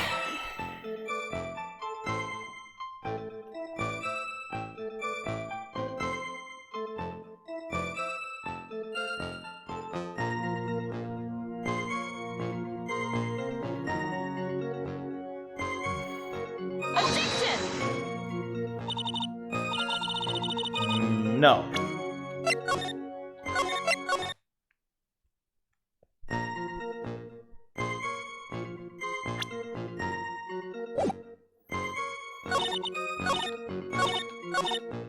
Hold it!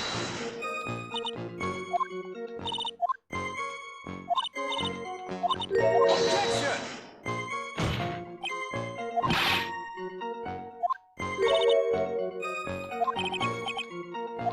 He got emotional right there.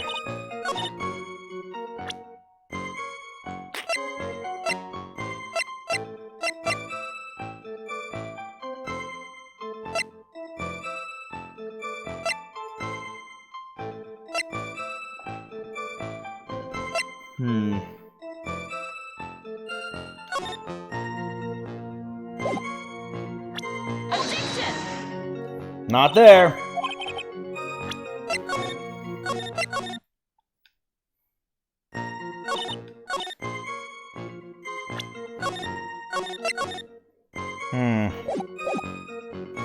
Edgeworth got very emotional there. He said, well, he just did.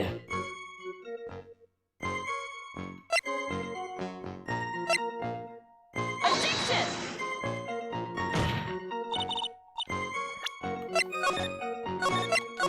Nope, that's not right.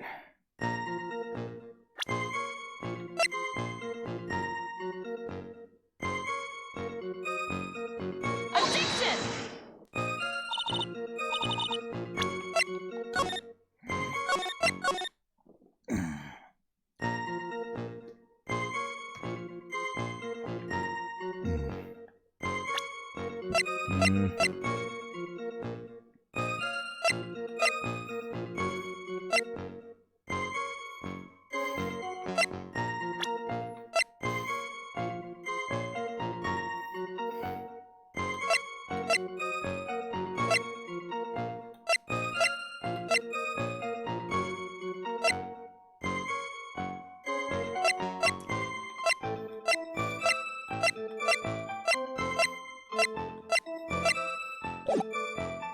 A bit smug.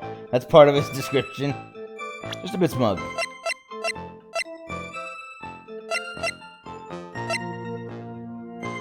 Objection! I didn't think this would work, but I still wanted to check it out. This is clearly what I have to be looking at. I think. I'm a lawyer! No, okay. Objection!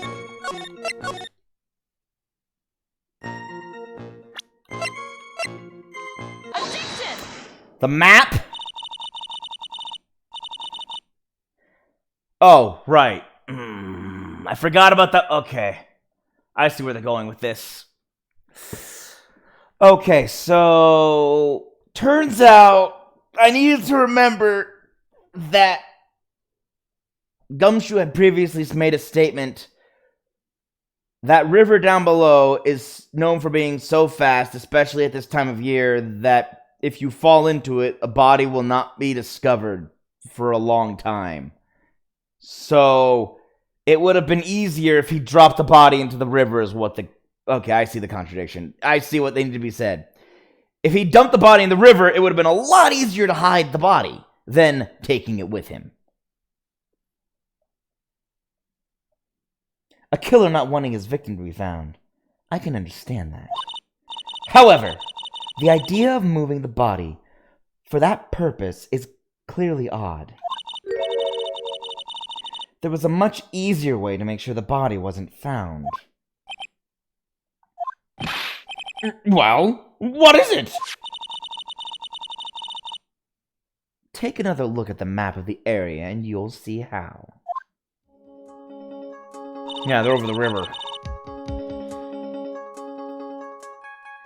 There's a river right below the bridge. Earlier, Mr. Edgeworth pointed out something interesting about the river. Oh, that was Edgeworth who said that. Right. For those who are not aware, Eagle River is well known for its powerful current.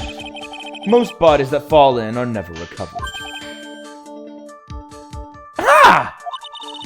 In the kidnapping case 5 years ago, the victim's body was carried away and never found.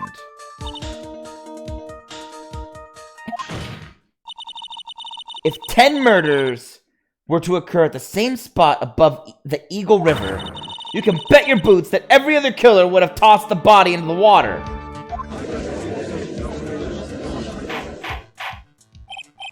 Order! I'm not sure if I care for the way you put that, Miss Faye. But I must admit, it does seem odd not to have thrown the body into the river. Well, Mr. Edgeworth? How sad. Miss Faye. Perhaps Miss Faye would do well to try taking a dip in the river herself. After all, you claim to be such an expert in the ways of nature. What are you talking about? My point is that no matter how odd you may find the killer's method of body disposal, the fact is that this is what the killer did. None of your arguments have anything to do with what the witness saw. Quite true. Miss Faye, it seems that your assertion is without merit, after all. Objection! But what the witness claims to have seen is totally ridiculous! Objection! Surely you can't deny that the body was found in the trunk of the car. That's certainly consistent with what the witness has told us. Please, witness, go on with your testimony. I'll try. All you have to do is tell us only what you saw. Otherwise, the mean lady might yell at you again. Who is he talking about? All right, I'll do my best. After he stabbed her in the back, he quickly picked her up in his arms. Then he carried her over to the car. The killer broke into the trunk of the stolen car and hid the body in there. Hold it! What did the man do then? Well, naturally he got into the car and was about to flee. That's when I came to my senses. I said to myself, you have to call the police. And so that's when you called the police? You're sure that's what you saw? You're sure that you saw all that with your own eyes? Yes, I'm 100% certain. He couldn't just sleep. Wait, okay, yeah. Mia gave us a hint right there. You're certain you saw all of that with your own eyes? Dang it. Objection! That's physically impossible. Unless she has X-ray vision. Well, Miss Foster, it looks like you've done it this time. Done what? Made a crucial mistake. A crucial mistake? Like what, Miss Faye? The killer broke into the trunk of the stolen car and hid the body in there. You're saying you saw that, right? With your own, very own eyes? Yes. And? It's simple, Miss Foster. Take a look at the diagram. The place you claim to have taken the photo from that day is here. Do you see what I mean? Even if you tried to see the car, this outcropping of rock is directly in the way. Ah! That's right, Miss Foster. From where you were standing, you could not have possibly seen the killer's car. Ah! I admit, the diagram shows a large outcropping of rock. However, it isn't so tall that it would stop her from seeing the car. That's right. It's not that high at all. I was able to see his car just fine. I'm so sorry, but that just doesn't wash. I believe it was the witness who presented this as evidence to the court. Yes? This is the location that the photo was taken from. Your very own photo tells the whole story. You can clearly see the left side of the bridge. But the outcropping that is being referred to is really more like a cliff. Ah! I see! Your view should have been completely cut off by this cliff. But you still claim to have been able to see the killer's car. No! Order! Order in the court! What is the meaning of all this ballyhoo? Your Honor, don't jump to any hasty conclusions. The fact that the escapee fled in a stolen car was reported on the news. After witnessing a murder, I'm sure you can appreciate that the witness was very upset. She must have heard about the stolen car and convinced herself that she saw it. But she was repeatedly warned before starting her testimony. She was told to testify only about what she saw with her own eyes. Oh. Mr. Judge? What is it? I think I must have remembered things wrong. Hey, wait a minute. You can't just say that.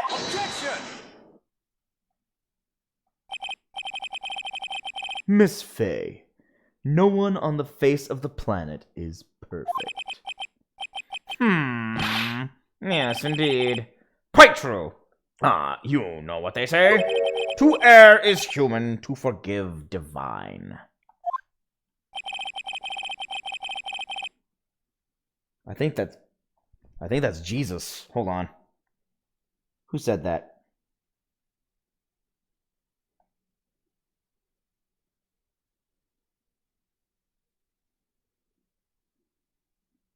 Nope, I was completely wrong. Alexander Pope, a poet of the 1700s, during the Enlightenment age.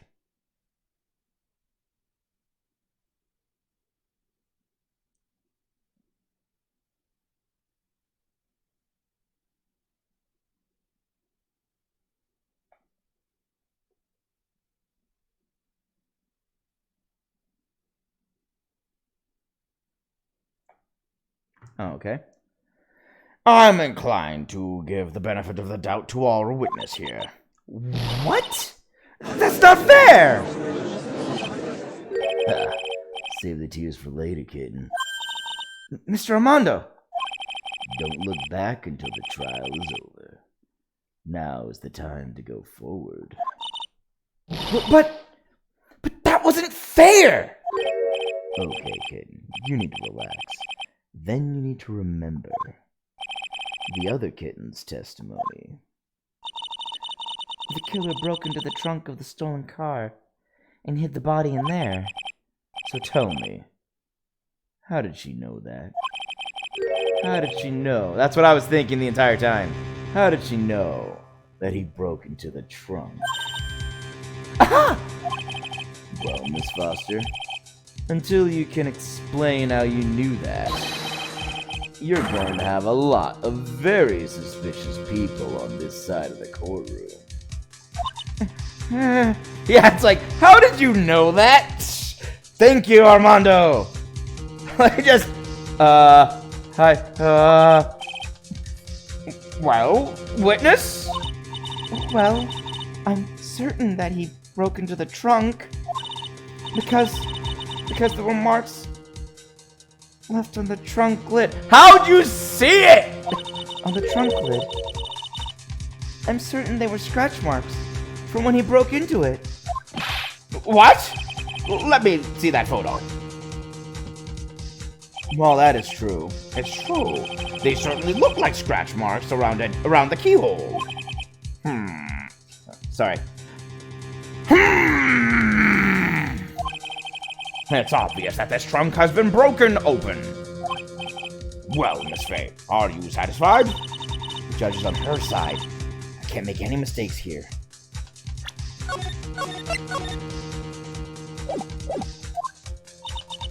What she just said, is there a contradiction in there somewhere?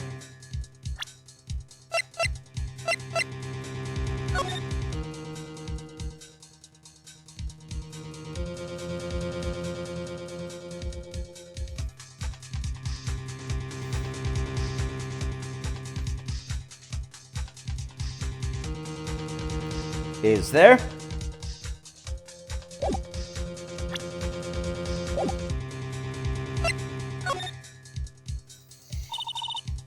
Melissa Foster, it looks like you finally betrayed yourself. What? You said you were in a field taking photos of wildflowers. But even so, you knew about the scratches. The question is when? When did you get a chance to see those scratches?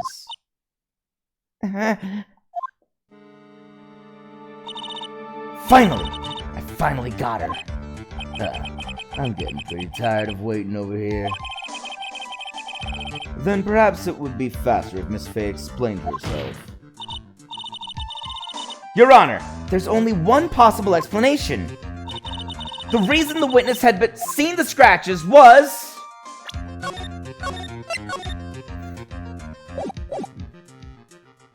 she happened to be passing by! But she just happened to be passing by the area where the car was parked! Well, Mr. Edgeworth? Frankly, Your Honor, after hearing a pathetic response like that, I have to question whether or not such a pathetic lawyer should even exist. Did you hear that, Miss Faye? I believe Mr. Edgeworth just called you a... I believe Mr. Edgeworth just called you a knucklehead. Or is that a canoodlehead? Eesh, isn't that overdoing things a little bit?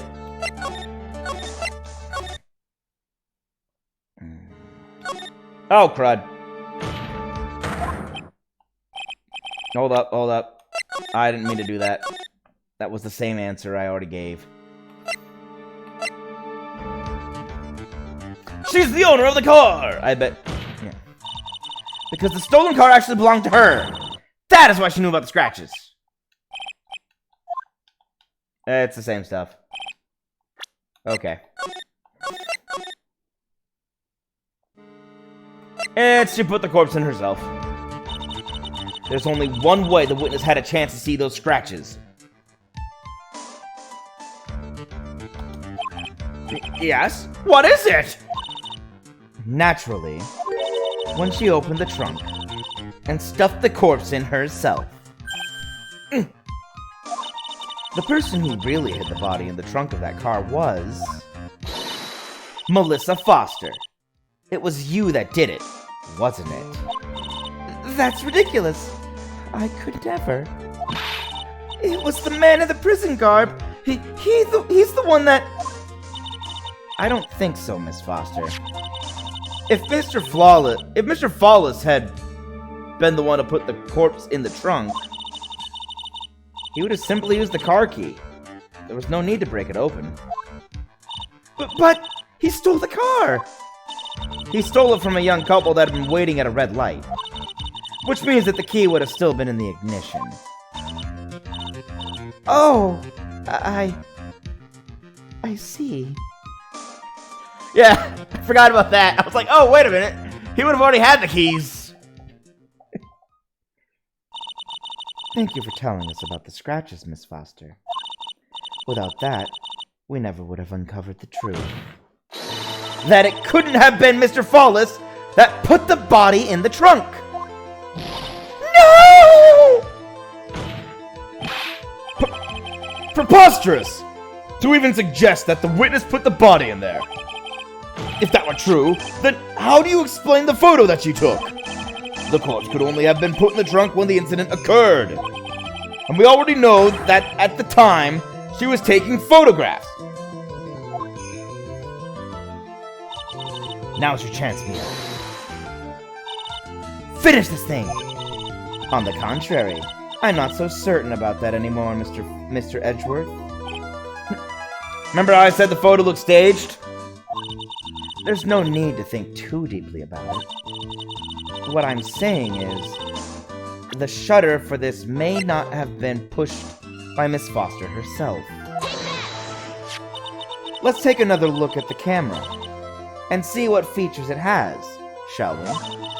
It has a timer built into it, even a mini tripod. Why, it's almost as if she had brought this camera just to take this picture.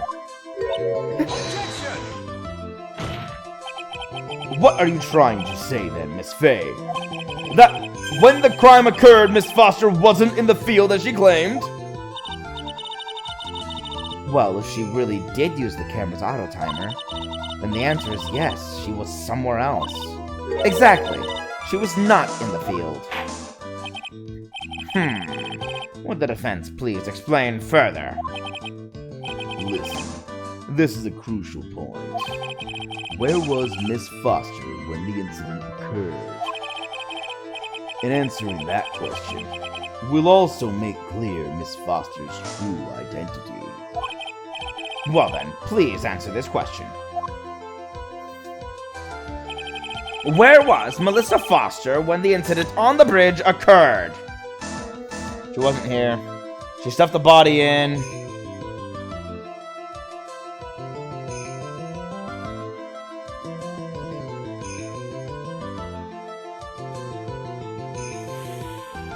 I have a hunch! Naturally, the witness was right here! But that's where the victim was, Miss Hawthorne was standing! Oh, this is so confusing. Order! Miss Fay, what on earth? Your Honor, if I may. After parting with the victim on the bridge, the defendant fled by car. But this would mean that there was no time to put the victim in the trunk. In other words, if someone put the body in the trunk, it could only have been before the defendant met the victim. How asinine. Of course Mr. Fallis met with the victim. The only person with the opportunity to have put the victim in the trunk is the same man that killed her, Terry Fallis. You still don't understand, do you, Mr. Edgeworth? By the time the witness's photo was taken, the victim was already dead. The person in the photo was not Valerie Hawthorne. What? I've never heard anything more ridiculous in my entire life. Then who exactly is the victim in this photo? I've already said it. I just said she was where the victim is standing. It's obvious, isn't it? It's your own witness.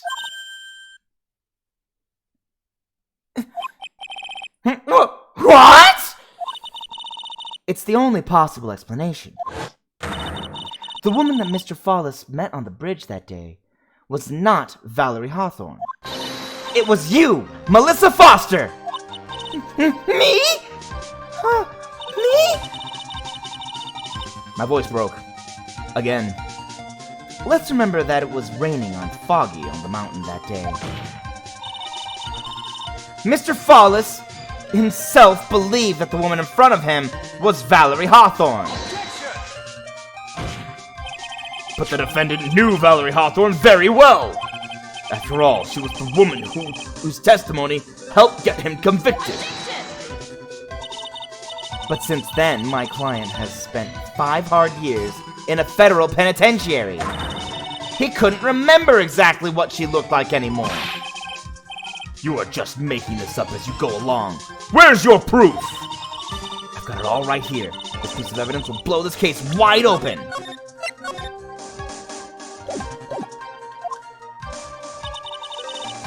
At the time of the incident, Mr. Follis had forgotten what Valerie Hawthorne looked like.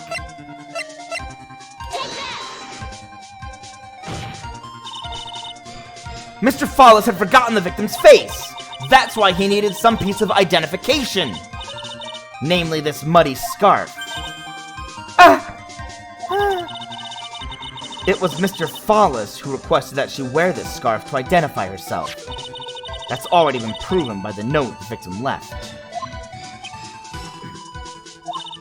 In other words, as long as you were wearing a scarf like he asked, anyone could have pretended to be Valerie Hawthorne.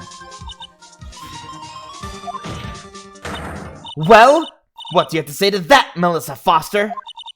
No!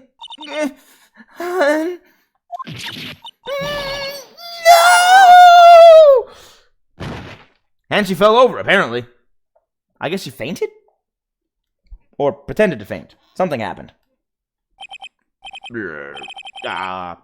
Where's Miss Foster? She's collecting herself in the lobby.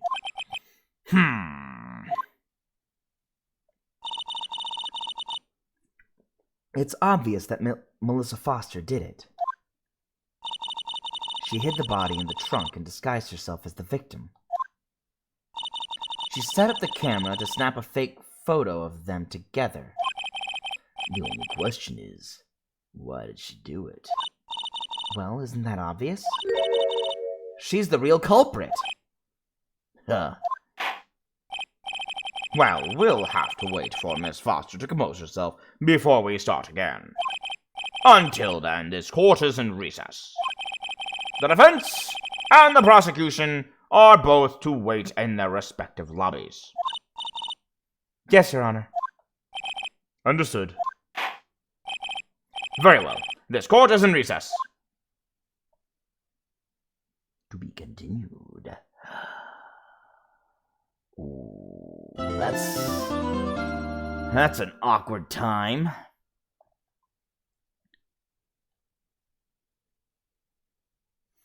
I mean, yeah, I'll save. But that's very awkward timing.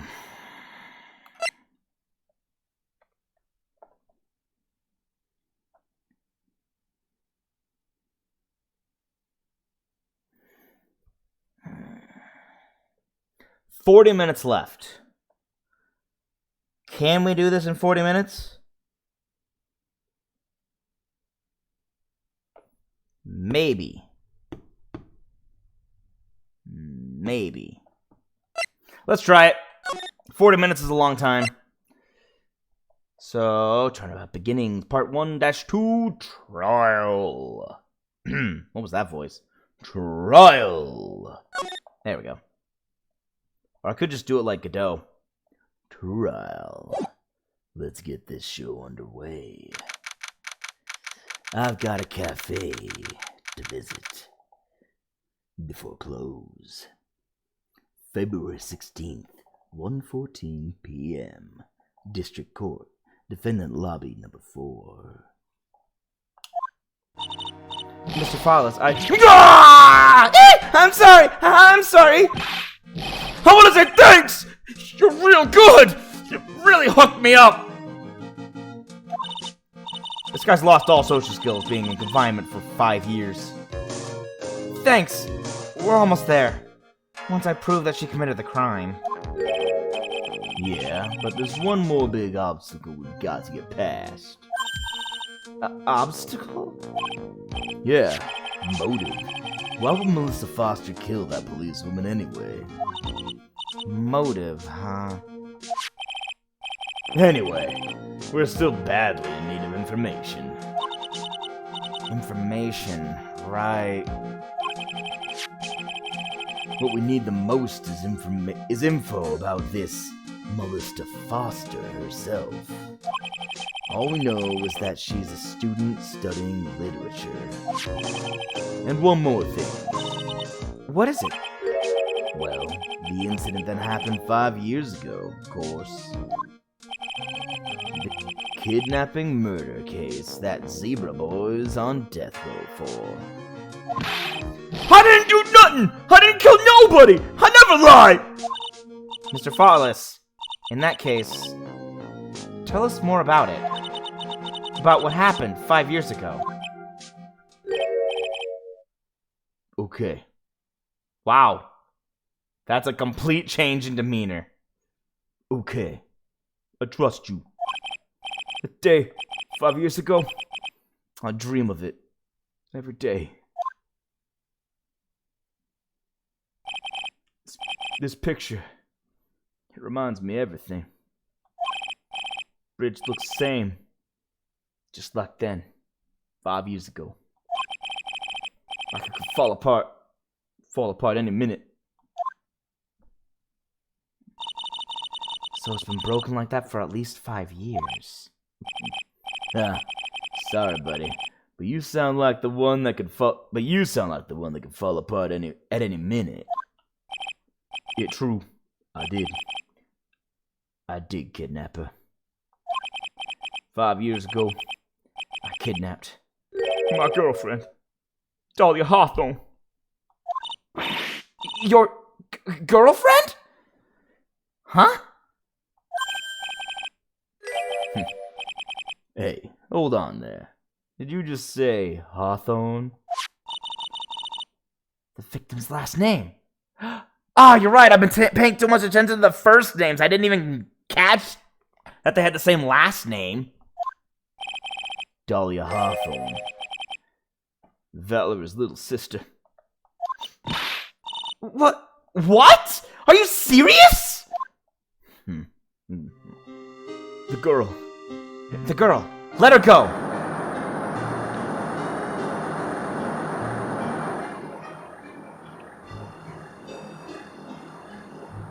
Shut up! Come closer, and I'll kill her! Sorry, but you're not going to get the chance.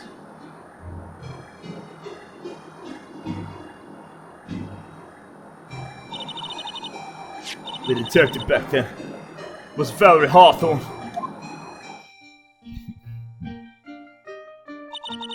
At first I thought shooting someone for a kidnapping was crossing the line. But if it was to protect her little sister, I can understand why she did it. Wrong. No protect sister. Valerie betrayed me! Betray us! What do you mean she betrayed you? Everything. All lies. All make-believe. Kidnapping too. Make-believe kidnapping? Dahlia. My girlfriend. My love. My teen angel. Did he actually say my teen angel? He's seen one too many soap operas. Don't think it's so weird. 5 years ago he was 20. Well, okay, to be fair, 5 years ago he was 20 and she was 15. No, 14.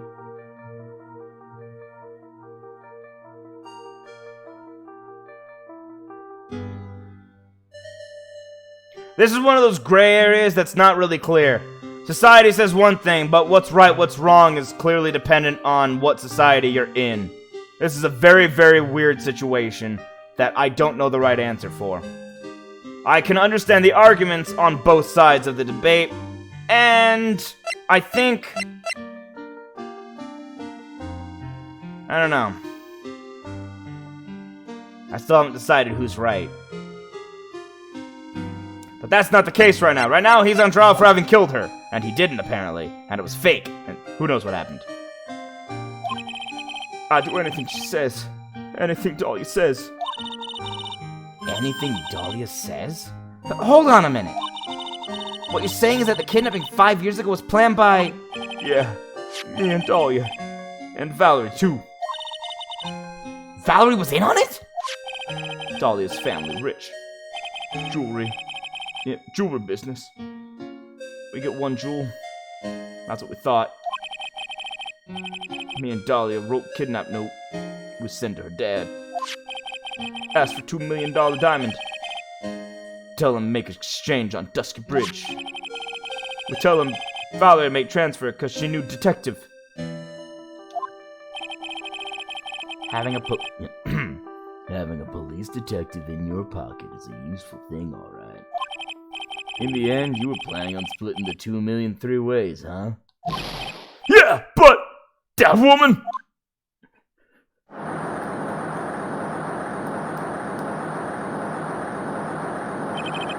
That woman, Valerie, she do it for real. She shoot at me for real. Me and Dahlia.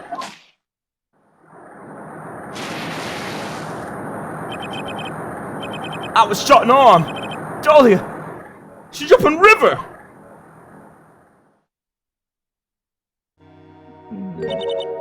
Jump? You don't mean she jumped on purpose, do you? I couldn't do it. I could never push her. Anyway, I blacked out. Like police all over. And that's when they decided...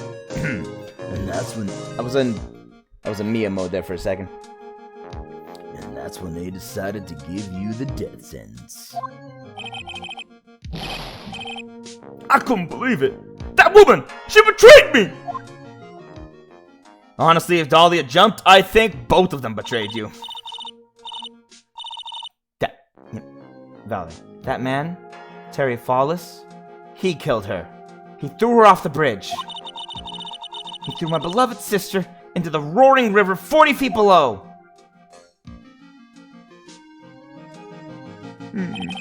These 5 years, all I wonder is, why?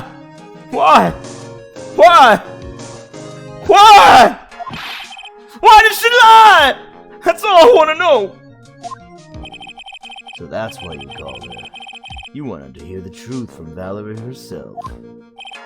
Yes. I forget what you look like, so I tell her to wear a scarf. I don't want to hurt her. Just ask why. Why? Why did you lie? Why did you betray me? I just want to hear the answer come from her mouth. Yeah. I just want to hear answer come from her mouth. That's all. So that's why. That's why you made a crazy escape like that. Just one thing, Zebra Boy. My senses are tingling all over. Tell me, Mr. Fallis, where is it? Huh? Huh? Where's what? Come on now, kid. The ransom. The $2 million diamond. Remember that now? Did you give it back to Pops? Did the police take it? I don't know. Huh? You don't know? No, really. I don't know. It's gone. With Dahlia. With Dahlia?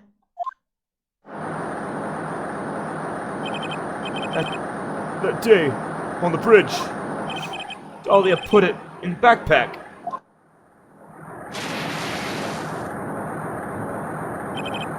Now gone. With Dahlia. Gone. Forever. Into Eagle River.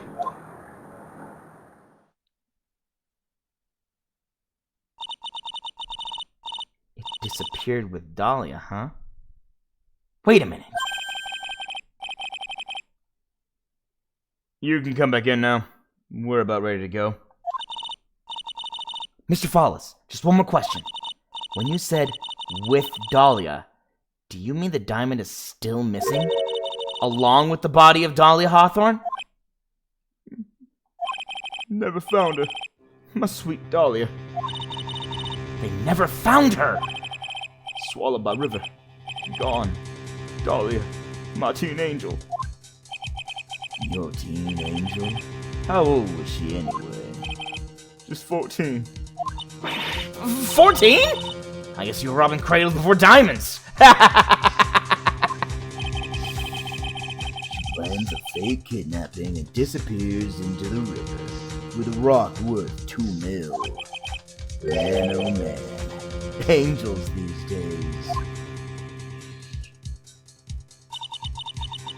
Flawless takes the fall and gets a one-way ticket to death row. Is Dahlia Hawthorne an angel? Or is she really a... It's time, kid. Looks like we have a few more aces up our sleeve now. You bet. Yeah, no kidding. I wish we'd talked to our client before the trial. Jeez. Oh, man.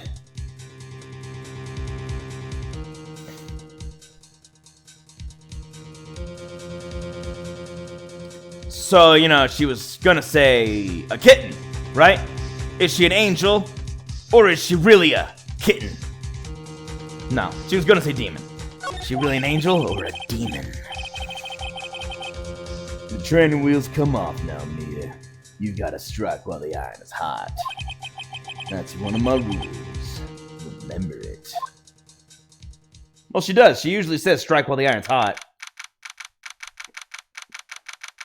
February 16th, 1:49 p.m. District Court. Courtroom number 4.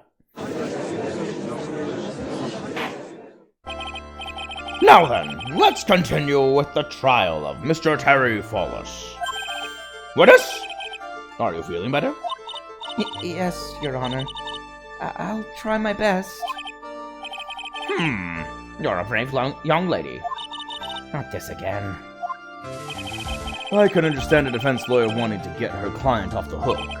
However, to try to pin the crime on an innocent student is... What are you talking about? My witness is not the person on trial here. She's an innocent bystander who witnessed a violent crime. That's all.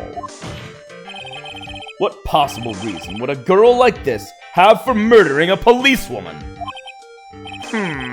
It's certainly hard to imagine this woman as a murderer. Her motive, huh? I figured that's what I had to establish next.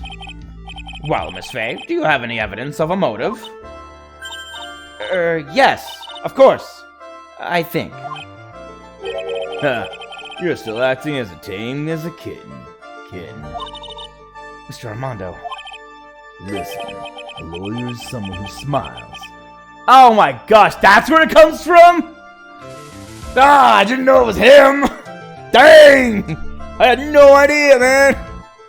All this time! It was the coffee drinker who originated that saying. A lawyer's someone who smiles, no matter how bad it gets. Smiling on the outside while your guts are twisted in knots is the mark of a pro. Maybe so, but I wish you would quit grinning at me like that.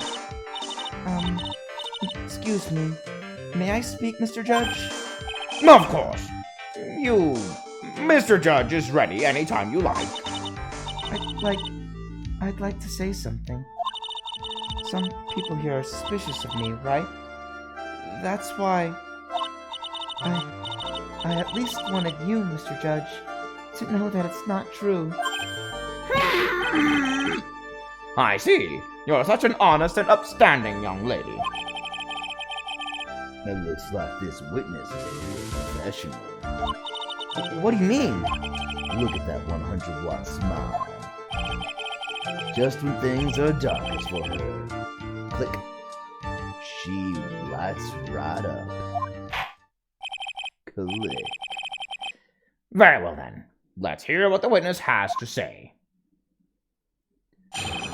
Melissa Foster's history. Now I gotta prove that it's not Melissa Foster. I was out of the country until I was out of the country until the year before last. Until I entered college. I'd never even been to Eagle Mountain before. And I certainly don't have any reason for wanting to hurt a police officer. A police officer? Or holding a grudge and killing the officer who testified against you 5 years ago. Or kidnapping a poor girl. I just think the defendant is a terrible, horrible monster.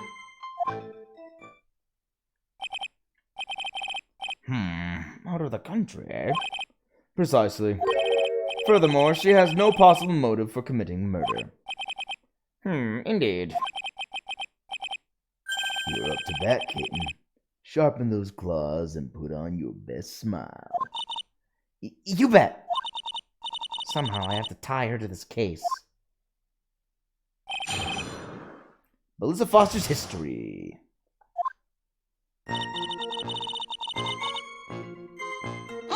Okay, time to go through everything. So, what country were you living in then? We were all living abroad, but after my parents were killed... It was a brutal civil war. She had to make her way back home alone. I lost everything. I didn't even have any personal identification. What kind of sob story is this? What do I do? Should I press her for details? Yeah, press harder. Witness, answer my question. I'll even repeat it for you. What country were you in? Your Honor, this line of questioning is childish. What country she was in, and how many languages she may speak, are irrelevant here. What we're here to evaluate is whether the witness has any connection to this case. That's why I'm asking you! Past Edgeworth is a dick! I've lived abroad ever since I was a little girl. That's why I could never have known Mr. Fawless or Detective Hawthorne. Yes, I think we've established that point. Yes, indeed. Well then, shall we add what you just stated to the official testimony? Yes, please, Mr. Judge.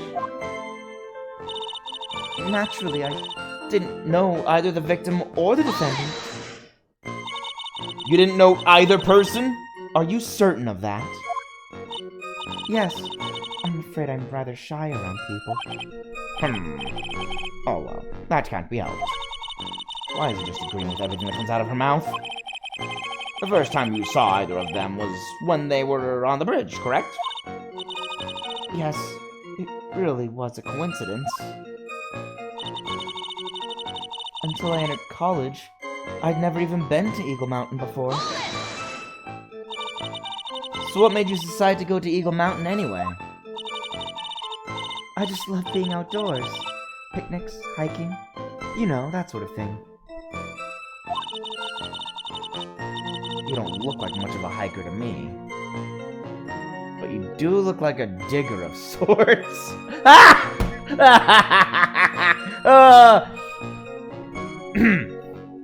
A gold digger, maybe. That's great. Just a digger of sorts. I gotta remember some of these. Subtlety is something I've been practicing, and I'm really bad at it. So I've been working on getting more subtle in my day-to-day life. But Eagle Mountain is a 2-hour drive from here, and no trains run through there. There are plenty of mountains that are closer and easier to get to. Well, I went there once with the college hiking club.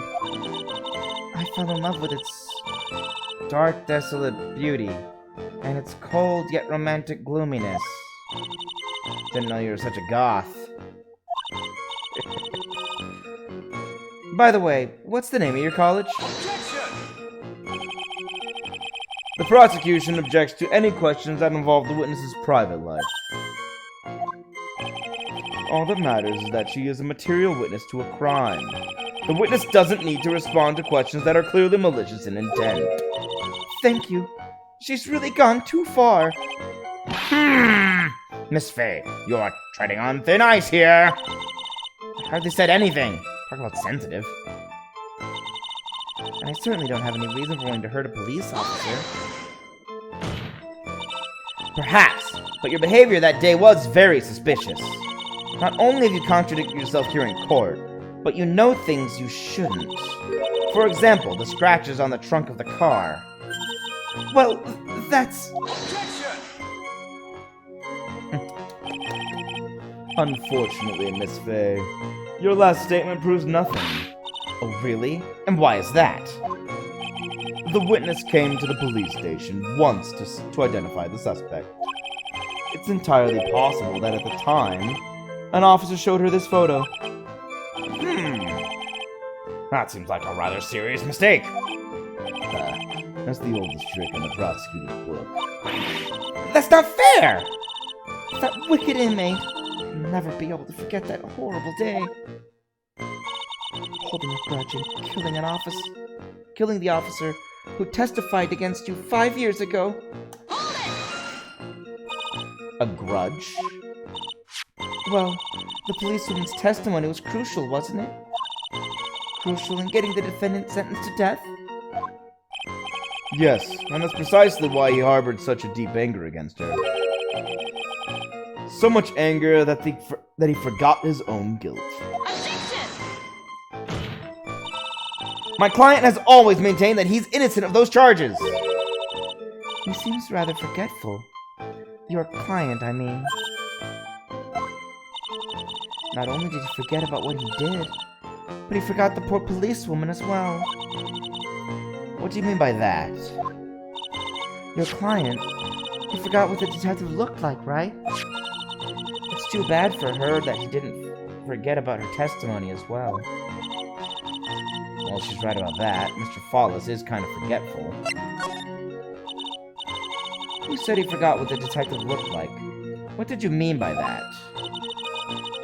Well, they couldn't tell who she was without some kind of identification, right? Quite right. That's why the victim was wearing a scarf as identification. Why, if I had been wearing a white scarf that day, then he probably would have tried to kill me. That's true. He's clearly a bitter man. This is bad. Mr. Follis' reputation just keeps getting worse and worse. Sometimes it's best not to poke too deep. What should I do with the last statement? Your Honor, what the witness said just now was tremendously important. I'd like it added to the official testimony. The prosecution has no objection. After all, the defendant is a killer and a mentally unbalanced one at that. The testimony only helps to further prove that point. No, that's not why I... Enough, witness, if you would. My pleasure, Mr. Judge. I guess I'm lucky I wasn't wearing a white scarf.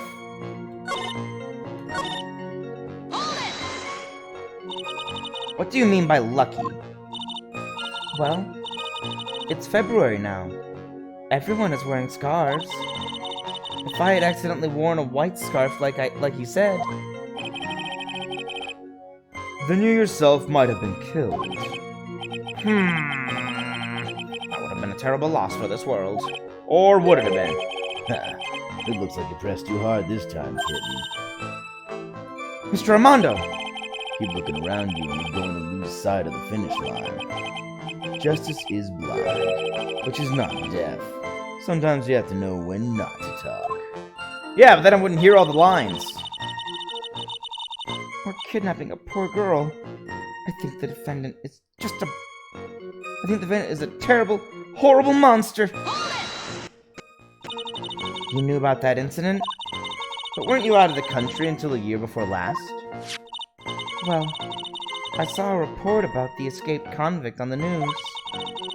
They had an in-depth report about his whole history. So you were still living abroad 5 years ago, is that right? Yes. I can't let her get away with these lies! Listen to me, she's neck deep in this whole thing. Somehow you're just going to have to get her to show the court her true self. Here we go, gotta use, hold on. Well. Save.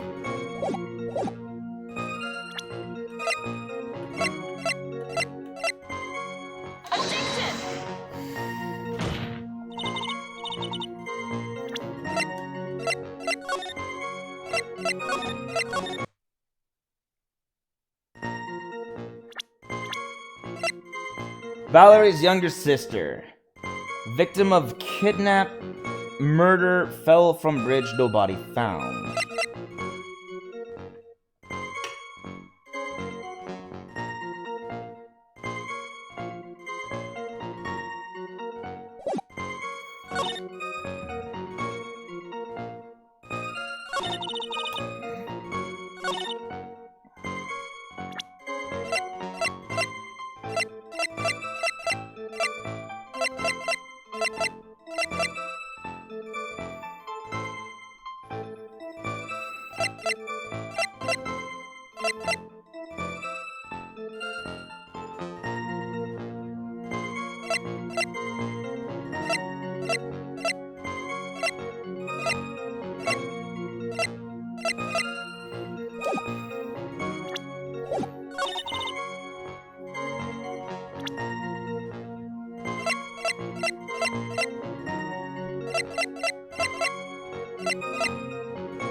It'll require trickery to bring her out.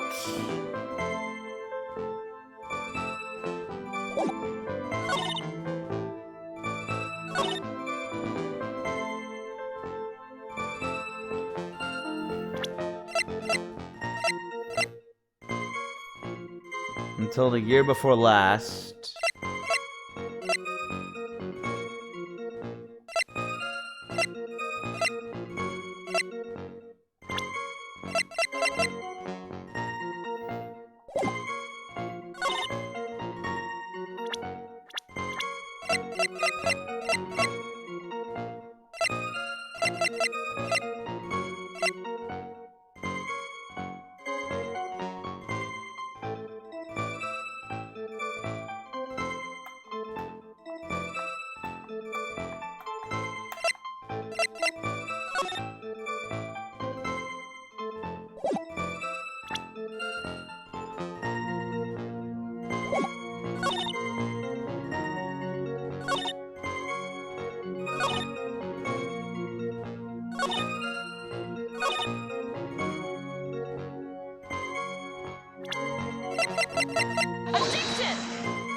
Nope, okay.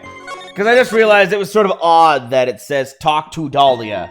And everyone's like, wait a minute, Dahlia's dead. Or is she?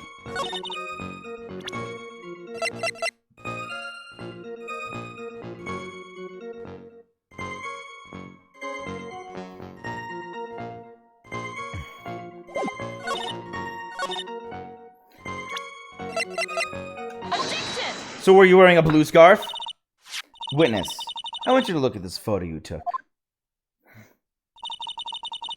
It's hard to see in the photo, but look at the scarf the victim wore as identification. Ah, you're talking about this scarf right here, eh? Yes, that's it. The scarf the policewoman was wearing. I've got her now. Just don't mess up. But that's strange. In your testimony, you stated the following. I guess I'm lucky I wasn't wearing a white scarf. White? This is the scarf you identified as belonging to the victim. But it certainly doesn't look white to me. Oh! Well, it was foggy that day, and it was raining as well. It's not surprising that she mistook it for white. Sorry, but not this time. The witness just confirmed that this was the victim's scarf. Yes, but what's the significance? It's true that the scarf doesn't look white, but there's only one explanation for this mix-up. The reason why the witness thought the scarf was white is...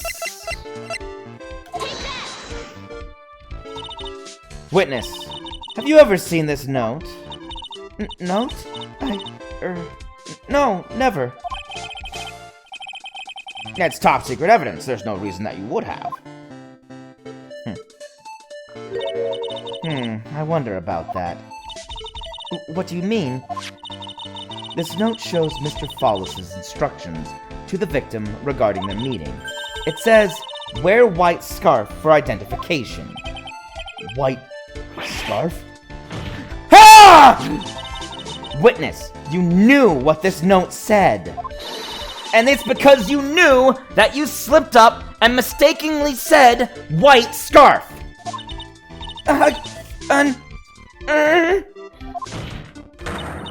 Well, Miss Foster? If that is your real name? No! Order! Order! Order! Mr. Edgeworth, I'm waiting for an explanation. I'm quite sure this note wasn't leaked to the public. And yet, this witness knew exactly what that note said. At the time of the murder, the number of people that knew were quite limited. Terry Follis is one. The person who wrote the note, Valerie Hawthorne, is another. And finally, one more person. Did you say one more person? That's right. A person that no one would have suspected. Have you figured it out, kid? Yup. I'm just gonna save because I like to save. It makes me feel safe. The third person that knew the contents of the note was...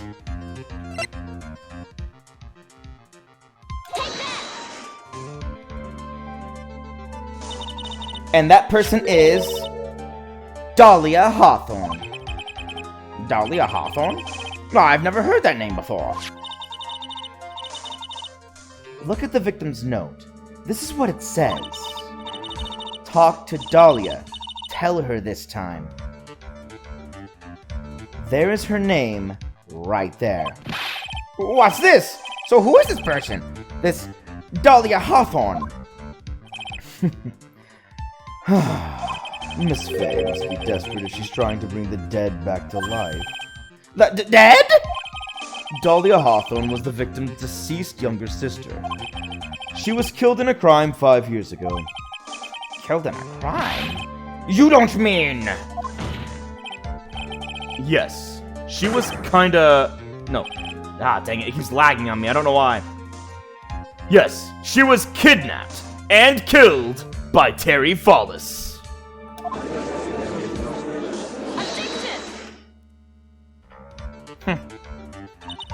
You said she was killed. But was she really? What are you implying? Of course, people thought she had died 5 years ago.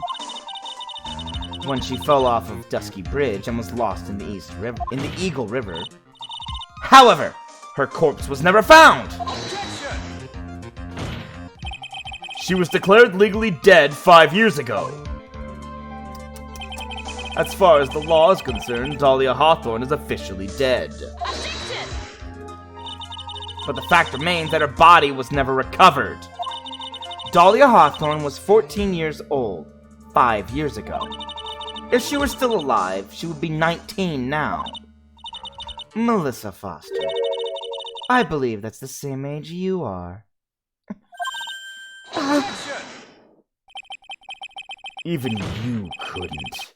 Miss Faye! You're not saying! But I am. That's precisely what I'm saying. This witness before us is the girl that was kidnapped and killed 5 years ago. This girl is in fact Miss Dahlia Hawthorne! What?! Nice work. That was like tossing a grenade into a 3-alarm fire. But unless you can tie all the loose ends together, you're nothing but a hit-and-run artist. I understand. Good, because I don't entirely understand what he's trying to say. All I get is I need to tie everything together. If I can expose her true nature, I can turn this whole case on its head. Now is my chance to make Mr. Edgeworth squirm. Witness! Just who are you anyway? Just who are you anyway? I didn't think it'd come to this. That's enough. You don't have to say any more, witness. Yes, I understand. What? Mr. Edgeworth, explain yourself. Your Honor, I have an admission to make. I honestly never thought the defense would pursue the matter this far. You don't mean... Yes, the prosecutor's office isn't filled with fools, you know. Naturally, we conduct full background checks on all of our witnesses.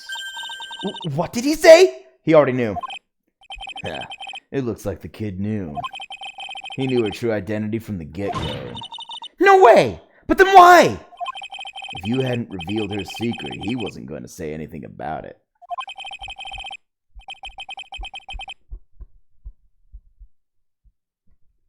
All he wanted was her testimony. So he made a little trade.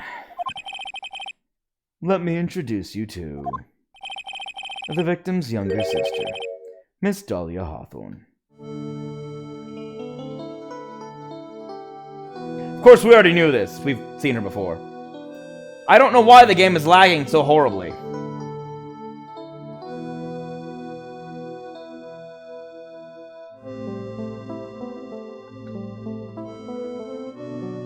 I actually can't continue forward.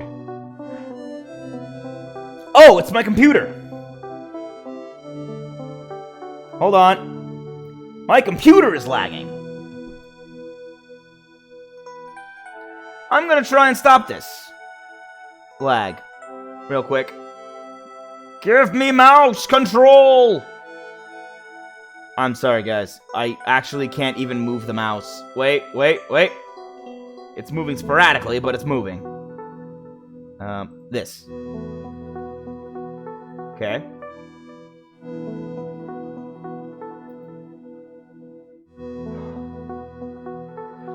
Holy cow.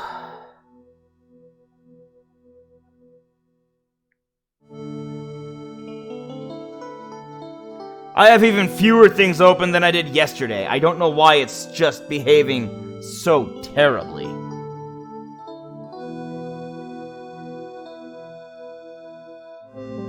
Give me a second.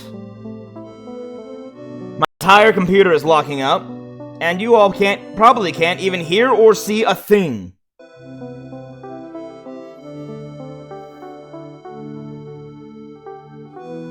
Please work! Ah!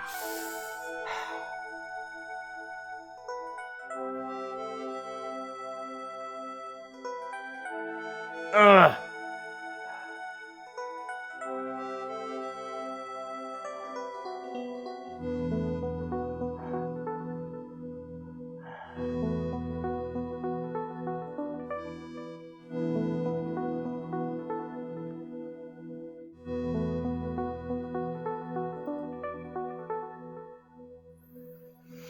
Oh my gosh.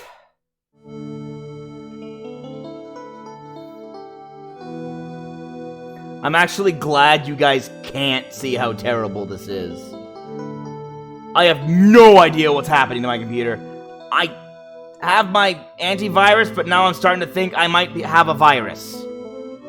It hasn't been this bad all week, and now it's all of a sudden bad. Yesterday and today. All I can think of is a virus attack. I've updated every single system. That's part of what caused my problems today and the late stream.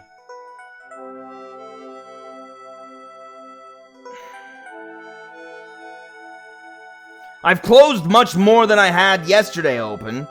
No programs are running except my internet, because I have to maintain my stream.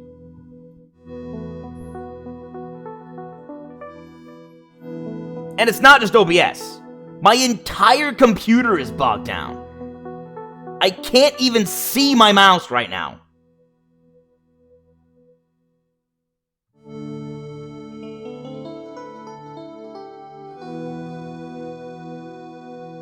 So I can't even switch everything to low latency because I can't even refresh the player.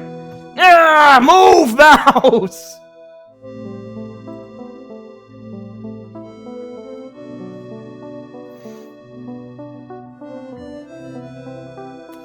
I'm...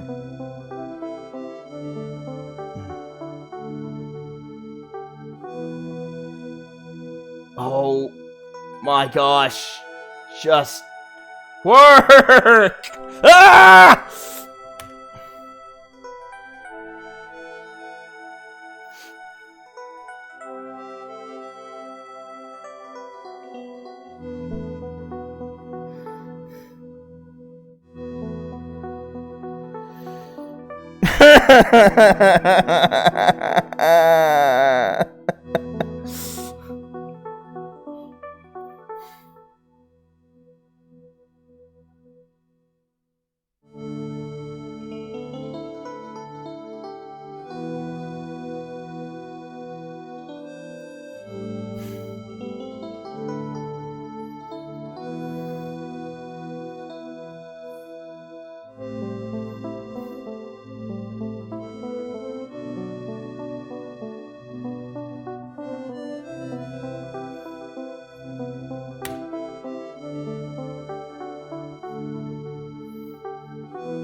Hold on, I'm also getting tangled up in my cords as I do this.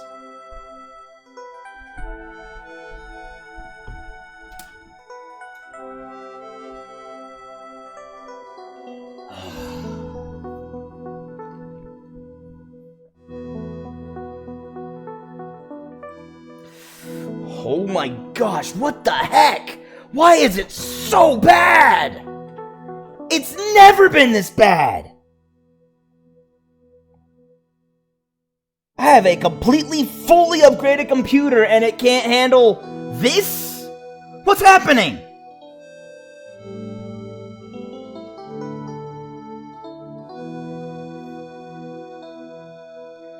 I just want to enter low latency mode. Just let me do that!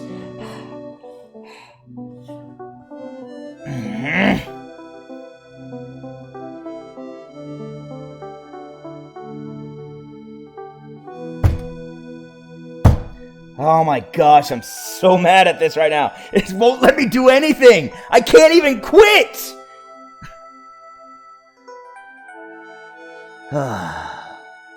Ladies and gentlemen, I'm ending the stream here today. Today's been just hell. So I'm going to end the stream right here and fix my problems.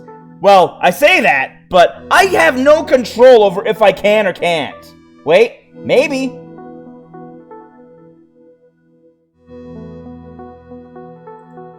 Bye, everyone. Peace out, all. Bye. See you next week, maybe. I have friends asking.